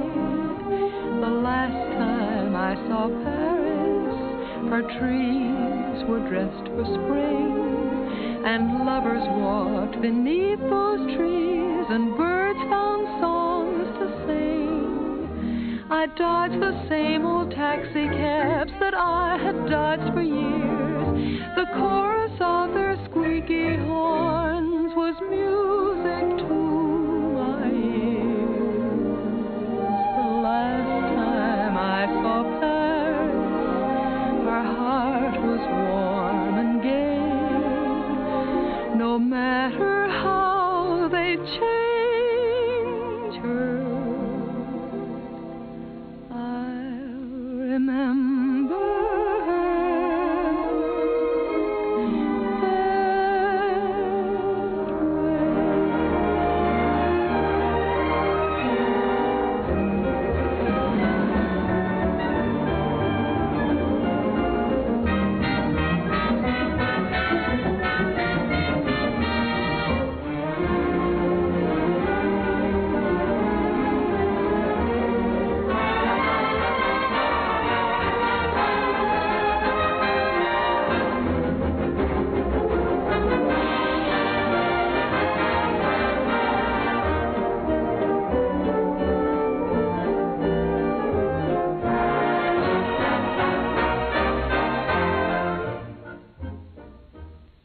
Do sit down, Mr. Kern. Oh, you sure we won't be in the way? Oh, certainly not. Not at all.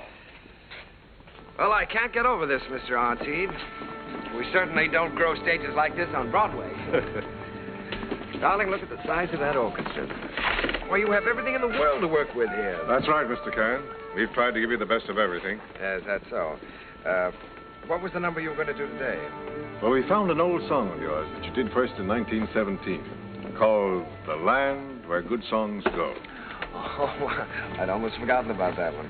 We're using it as a frame for some of your other songs. What star is going to sing this? Well, Mr. Kern, as a matter of fact, we're trying out a newcomer. Oh, a newcomer. This girl did a test for us in New York, and it impressed us, so we flew her out here. She hasn't done much yet, but we have great hopes for her. Quiet! All right, girls. We're ready.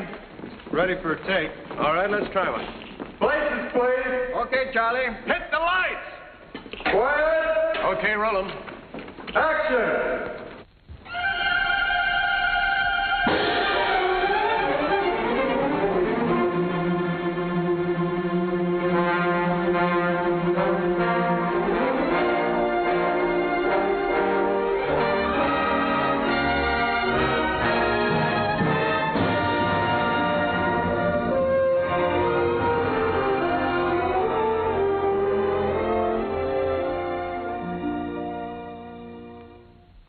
a land of flowers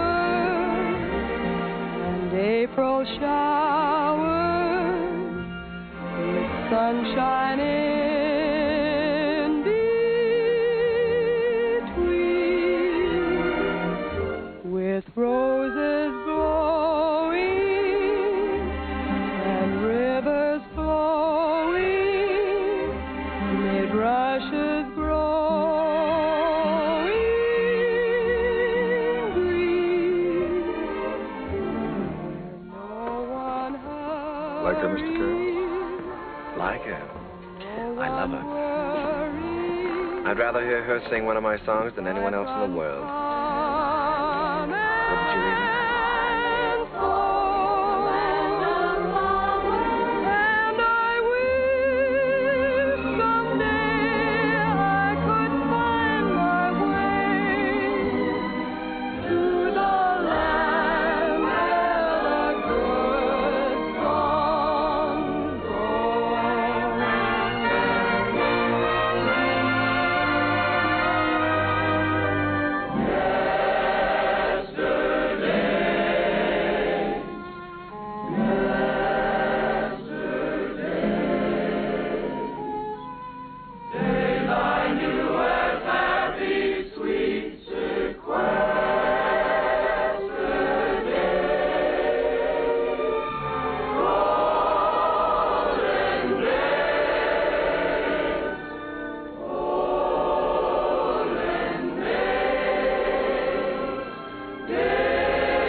that moment divine.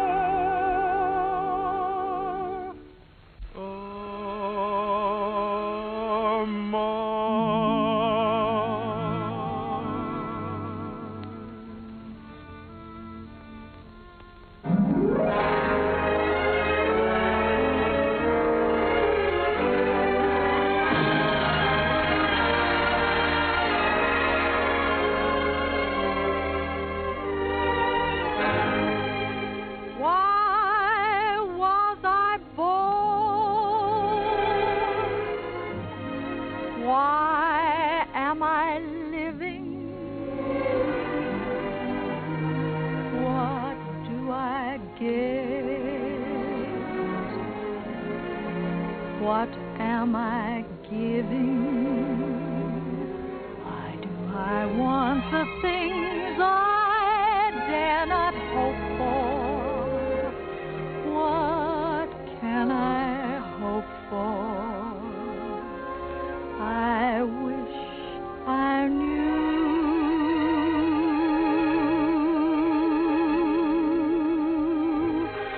Why do I try to draw you near me? Why do I cry? You never hear me. I'm a poor fool, but what can I do?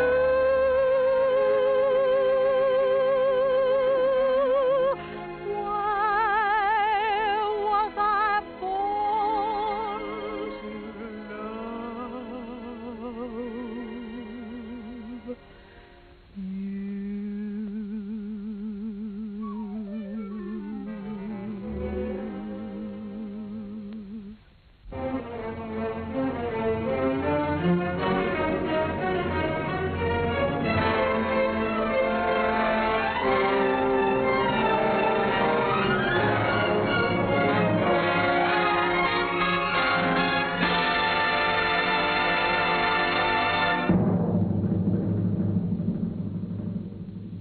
Old Man River, that old man River, he must know something, but he don't say nothing. He just keeps rolling. He keeps on rolling along.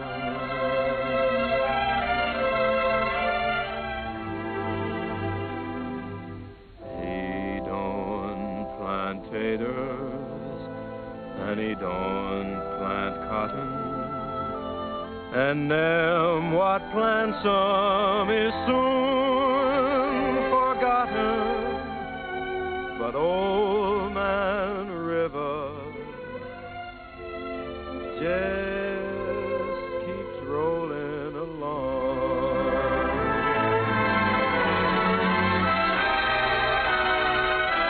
You and me, we sweat and strain, bodies all aching and racked with pain. Tote that bar, lift that bell, you get a little drunk, and you land in jail.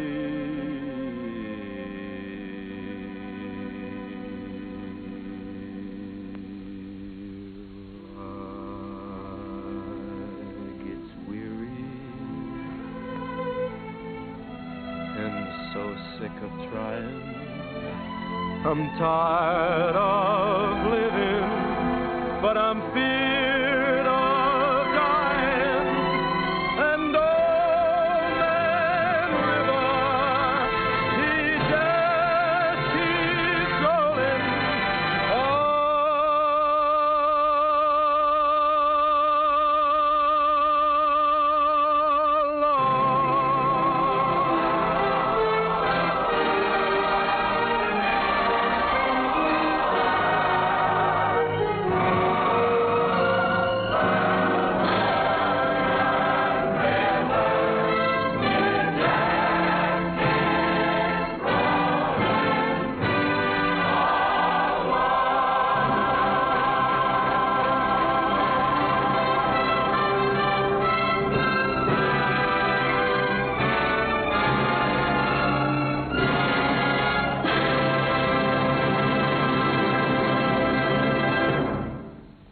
What'll it be?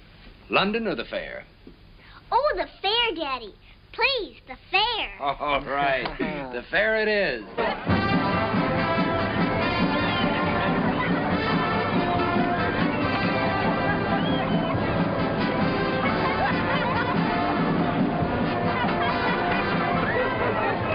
How do you do?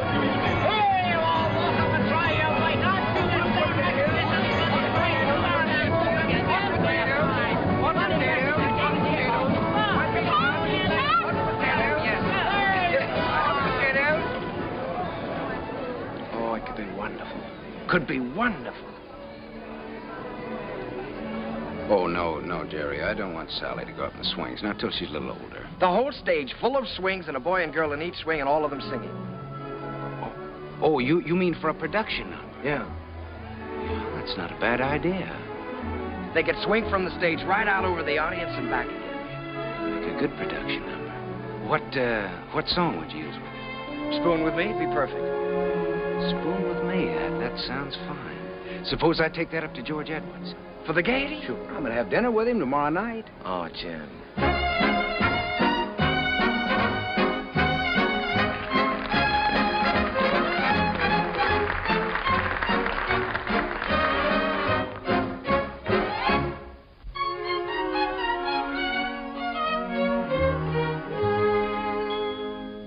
I don't know why I am so very shy. I always was demure. I never knew what silly lovers do. No flirting I'd endure. In all my life I never kissed a man. I never winked my eye. But now at last I'm going to break the ice. So how'd you like to try? How'd you like to spoon with me? I liked. How'd you like to spoon with me? Well, rather. Sit beneath an oak tree, large and shady. Call me little Tootsie Woodsy baby. How'd you like to hug and squeeze? Did I would. Dangle me upon your knee. If I could. How'd you like to be my lovely daisy? How'd you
like to spoon with me? What a daisy.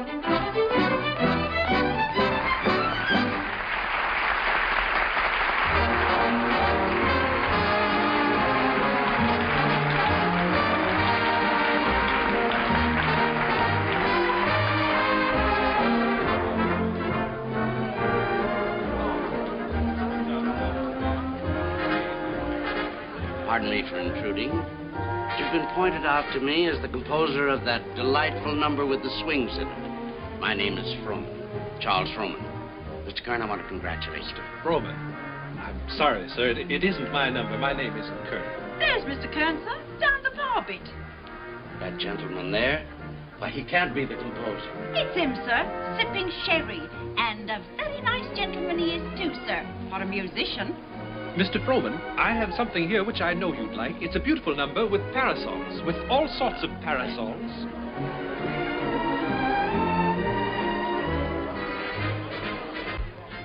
Mr. Kern?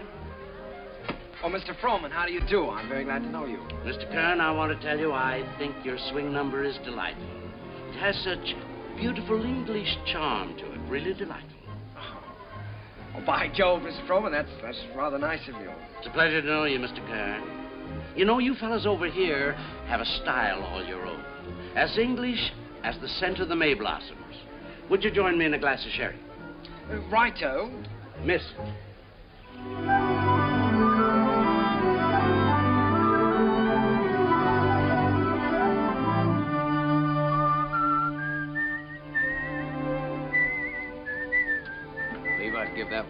I were you.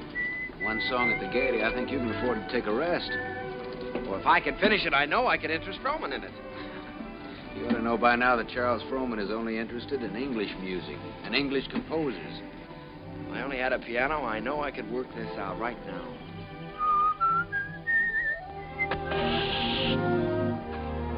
Flat. Well, it looks like you do have a little work to do. That town we passed wasn't very far back, was it? No, not very. Well, let me take your bike, and I'll go back and see if I can borrow a repair kit. No, I think I'd better go. I can talk with the natives better than you can. Well, let me do it. I can use my accent on them. That's just what I was afraid of. No, you wait here and whistle yourself a little tune till I come back. Make sure you can find this place again. I'll find it.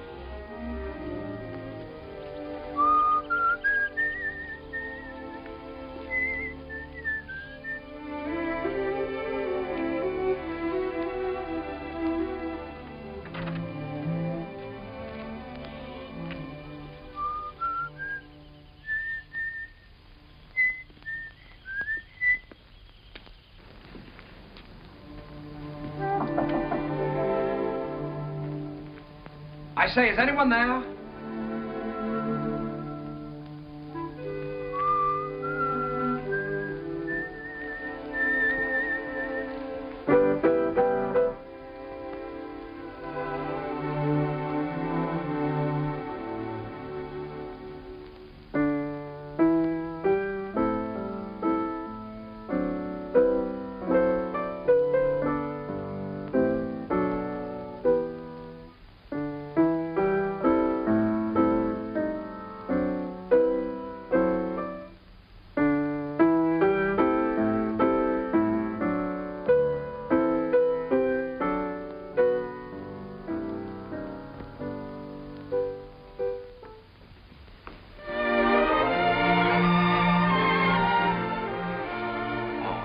How do you do?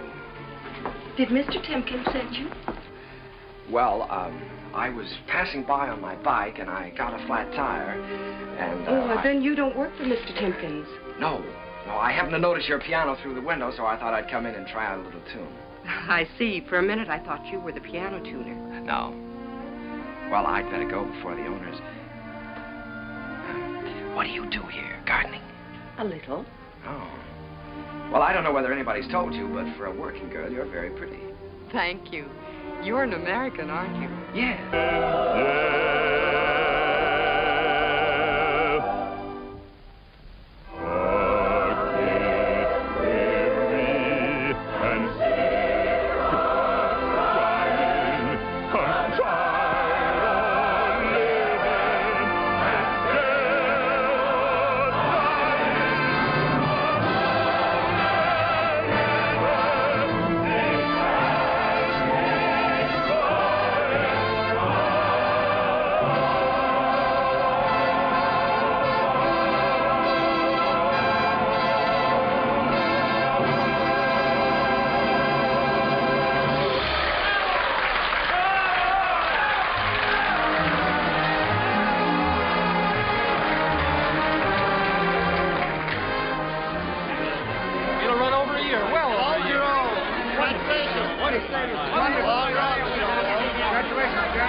That was a swell show, Mr. Kine.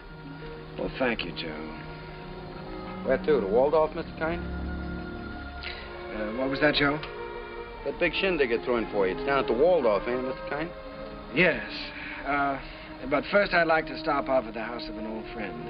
Yes, sir. Just for a moment, Joe. Turn right at the next crossing. It's not very far.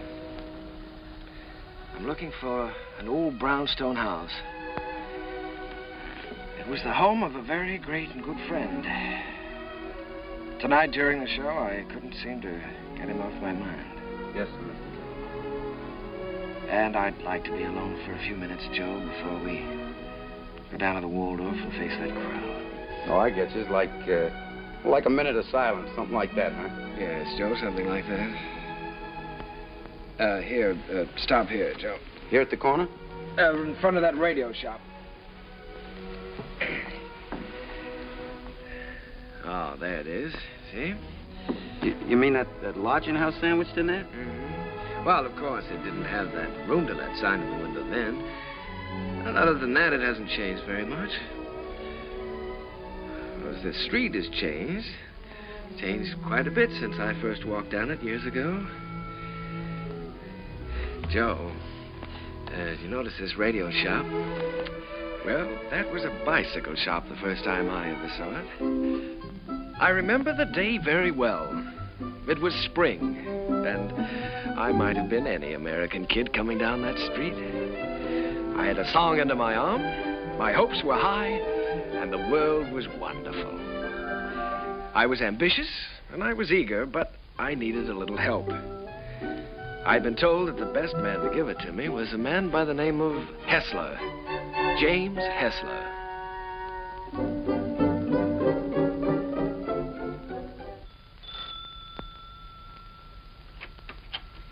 Come in. You're an hour late already. I suppose you realize that. You can start on the upstairs bedroom immediately. Mrs. Muller, Daddy wants some more roast beef. I'll be there in a second, Mr. Hessler, and see that you get to their nests, young man. He's not the moth killer. I'm a songwriter. A songwriter. I see. You entered under false pretenses. Well, it won't do you any good, young man. Mr. Hessler isn't seeing songwriters anymore. He's going in for better things. Maybe he should have some roast beef. He's very hungry. Shh. Don't mention roast beef in front of a songwriter. Look how skinny his neck is. No, so it is, so it is. You feel like you're going to fall down and faint, don't you? Dear. Well, you can come in for a while. I can't have people fainting in the house, not even songwriters. Thank you. Come in, come in.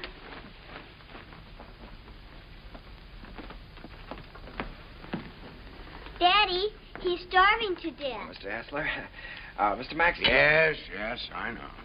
Mr. Max Dreyfus of the Harms Company sent you. Written a little tune. He thinks it has possibilities if it's properly arranged. Now, I'm to help you arrange it. Look how skinny his neck is, Daddy.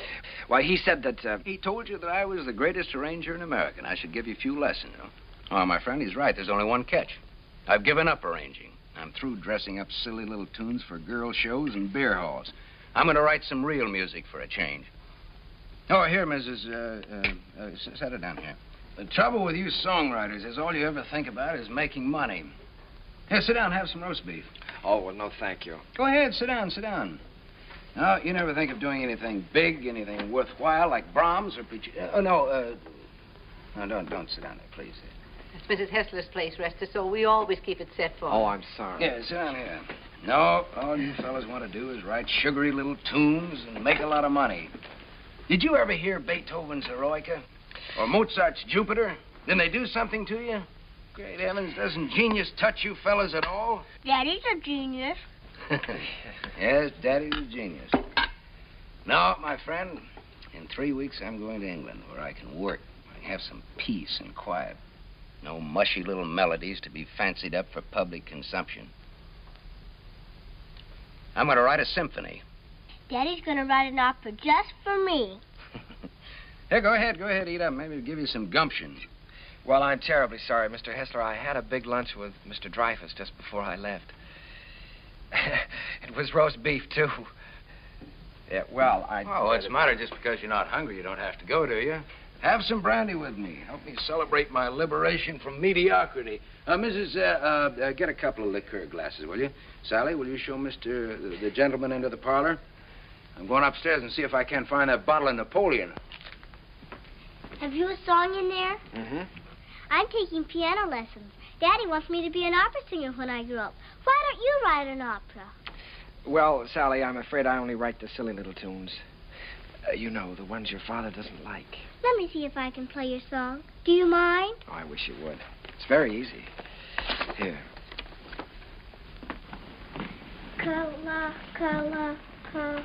What's the name of the song? Kahlua. That's a funny name. Sounds like candy, like gumdrops. Well, it's the name of a very romantic beach in Hawaii, Sally. No, that's B. B natural. Here, let me show you. Now, here's the melody. played with clarinets? Oh, no, wait a minute. No, that's not right. You've got to use clarinets to play the vamp. Oh, I was thinking of using brass there. Brass and spoil your finish? Good heavens, man, you've always got to save the brass for the finish. Oh. Well, what do you think? I know. This is a romantic song. Sit down. It's sentimental. You've got to start the melody off with your strings. Divisa, here, I'll show you. Start that vamp again, Sally. It's perfect for clarinet, see? Now then, the strings enter. Divisa. Did you hear how wonderful that is?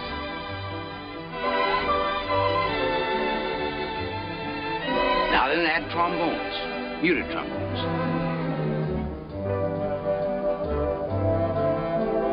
That's great. Can't you just hear that? Sally?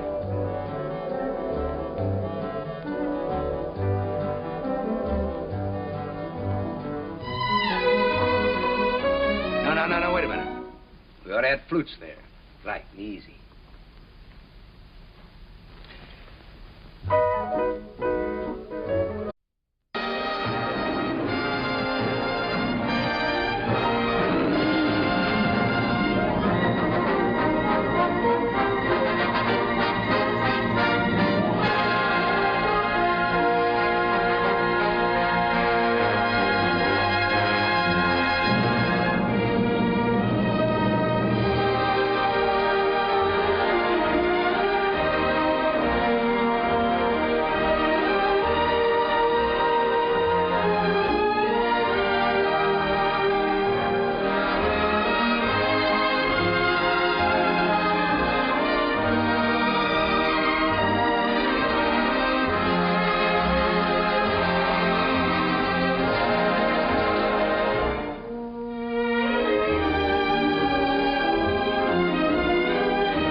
dramas and jolly comedies. Stephen Baker, the handsomest leading man, and beautiful Julie Laverne as well. Captain Blossom, Captain Annie's floating show. Thrills and laughter, concert after, everybody's sure to go. Captain Blossom, Captain Blossom, Captain Annie's floating show. Thrills and laughter, concert after, get stronger and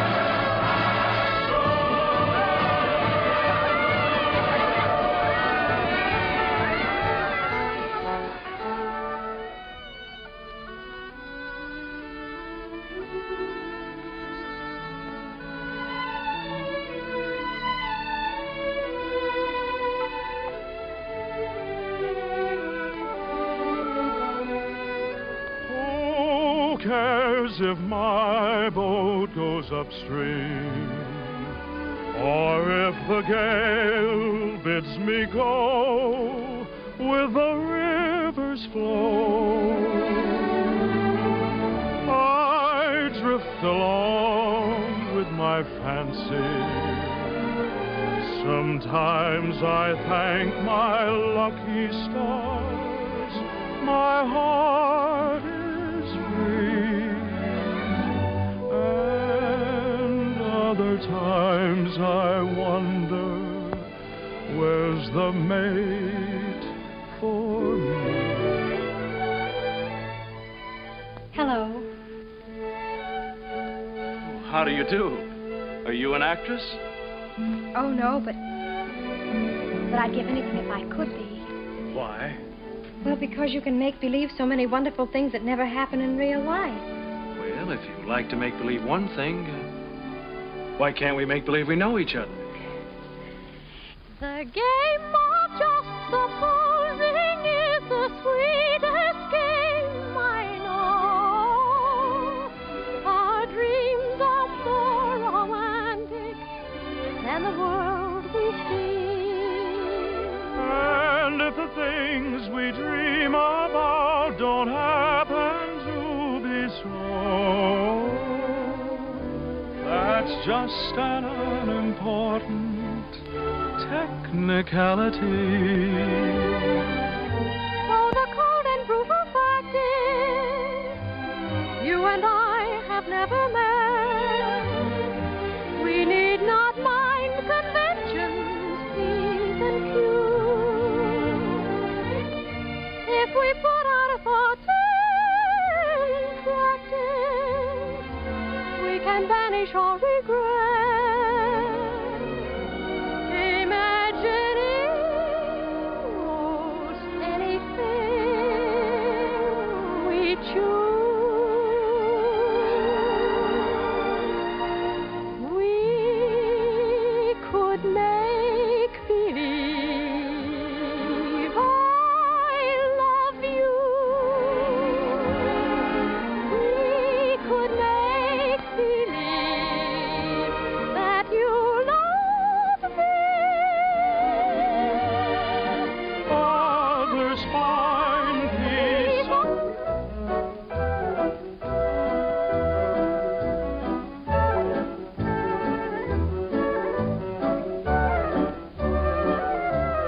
Now then, add your breath. Your strings, too.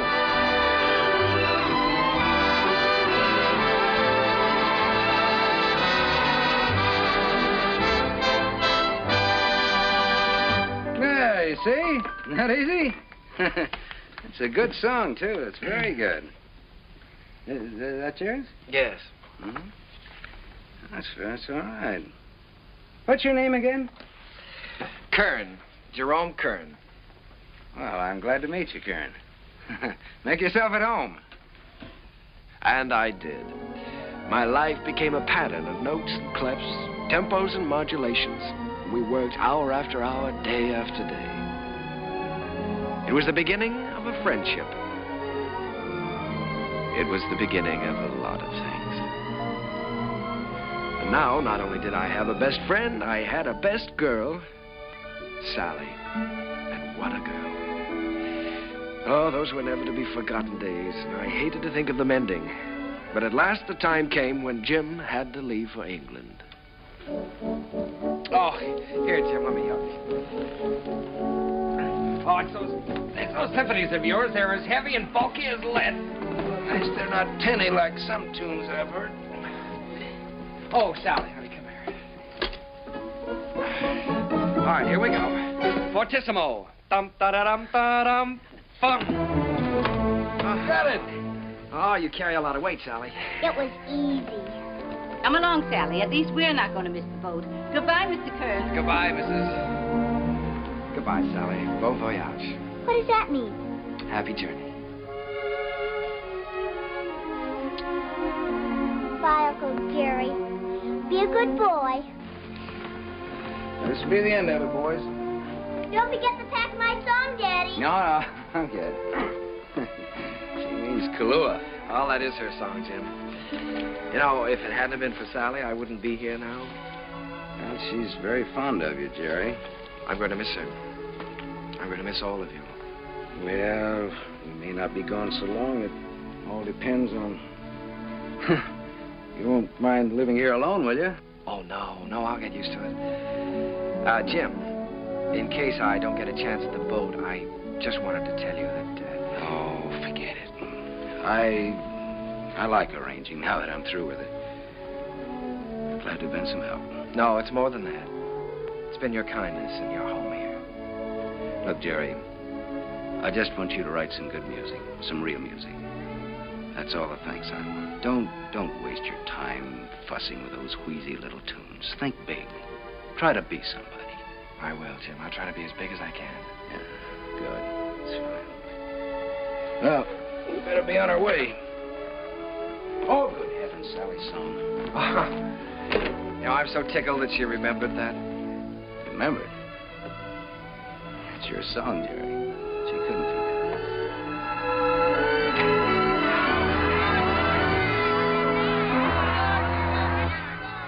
I stood there watching that boat pull out of the harbor, and I was lonelier than I'd ever been in my life.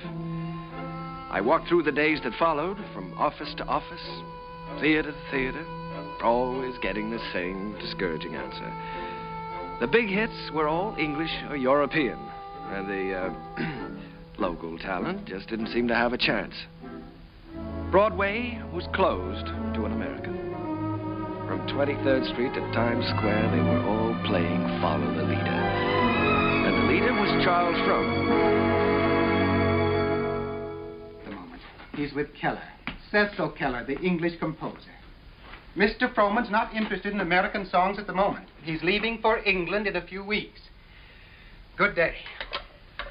How do you do? My name is Kern, Jerome Kern. Oh, yes. How do you do, sir?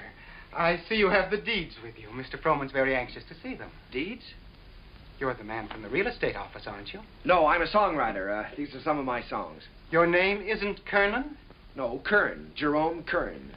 I'm sorry. Mr. Frohman hasn't a minute to waste. I'm afraid I must say good day. Well, now, maybe if he'd listened to one of my songs, I have one that could be made very English. Good day, sir. Goodbye, Mr. Frohman. Goodbye, Mr. Keller. I'll see you in London soon. I'll call you when I get there. Thank you. I'll be waiting for your call.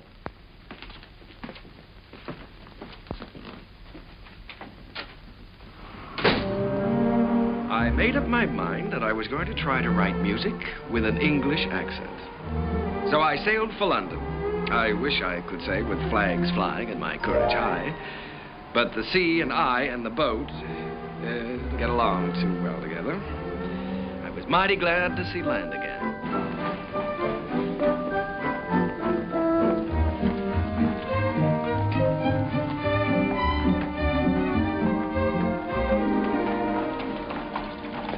Excuse me, could you tell me where Mr. Hessler lives? Hessler? We have a Wesley and we have a Smith. No, Hessler. Mr. Jim Hessler. Uncle Jerry!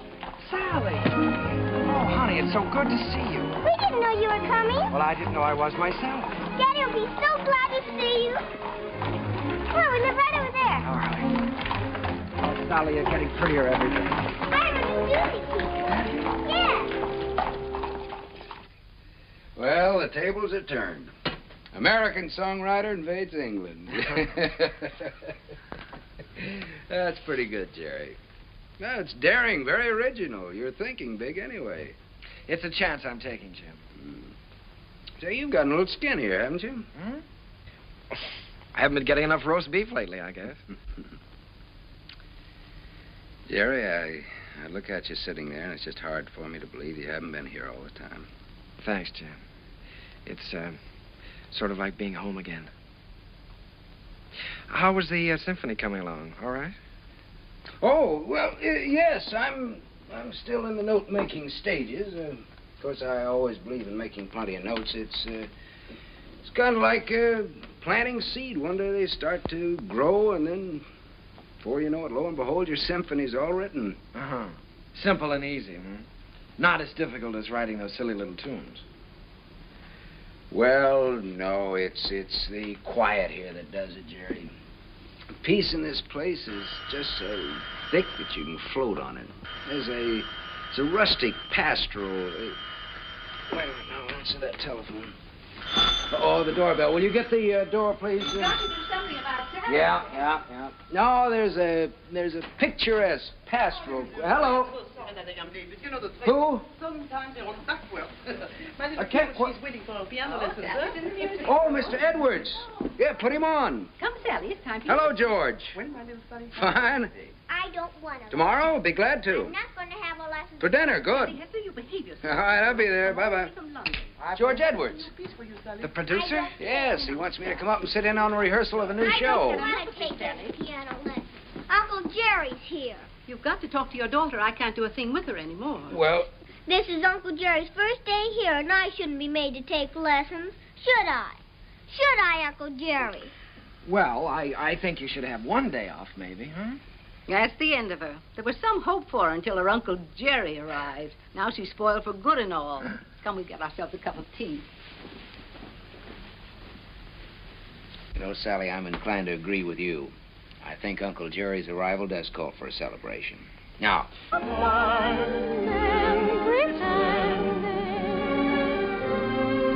Couldn't you? Couldn't I? Couldn't we?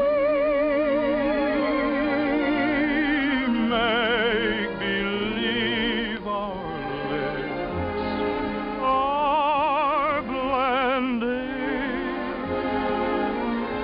in a phantom kiss, or two or three.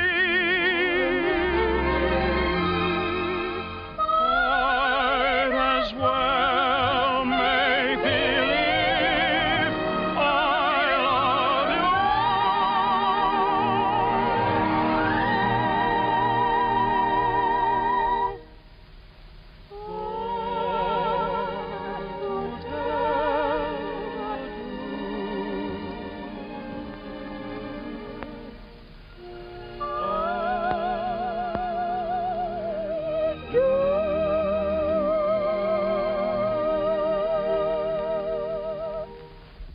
Magnolia? Yes, Mother. I hope I see you again.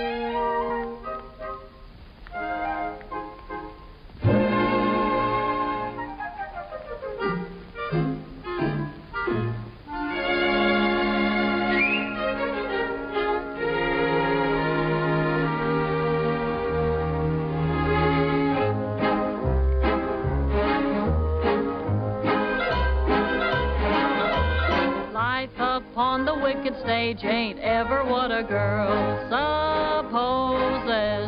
Stage door Johnnies aren't raging over you with gems and roses. When you let a feller hold your hand, which means an extra beer or sandwich, Everybody whispers, ain't her life a whirl? Though you're warned against a ruining your reputation. When you've played around the one-night trade around the great big nation, wild old men who give you jewels and sables only live in Aesop's fables. Life upon the wicked stage ain't nothing for a girl. Though we listen to your moan and grieve, you must pardon us if we do not believe you. There is no doubt you're crazy about your awful stage. Life upon the wicked stage ain't never for a girl's abode.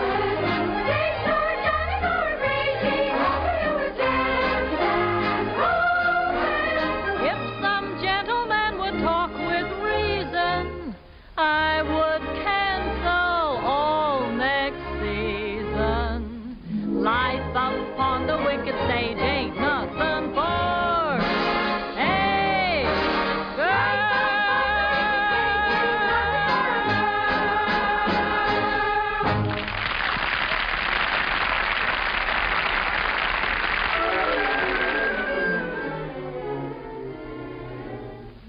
Oh, listen, sister, I love my Mr. Man, and I can't tell you why. There ain't no reason for me to love that man.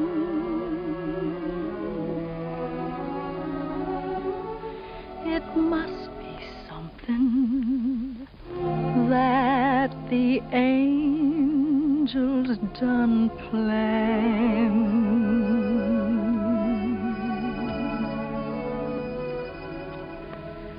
Fish gotta swim, birds gotta fly. I gotta love one man till I die. Can't help loving that man of mine.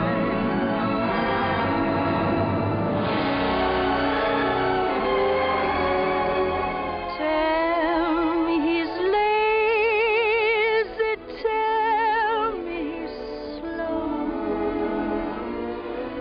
tell me I'm crazy, maybe I know. Can't help loving that man of mine.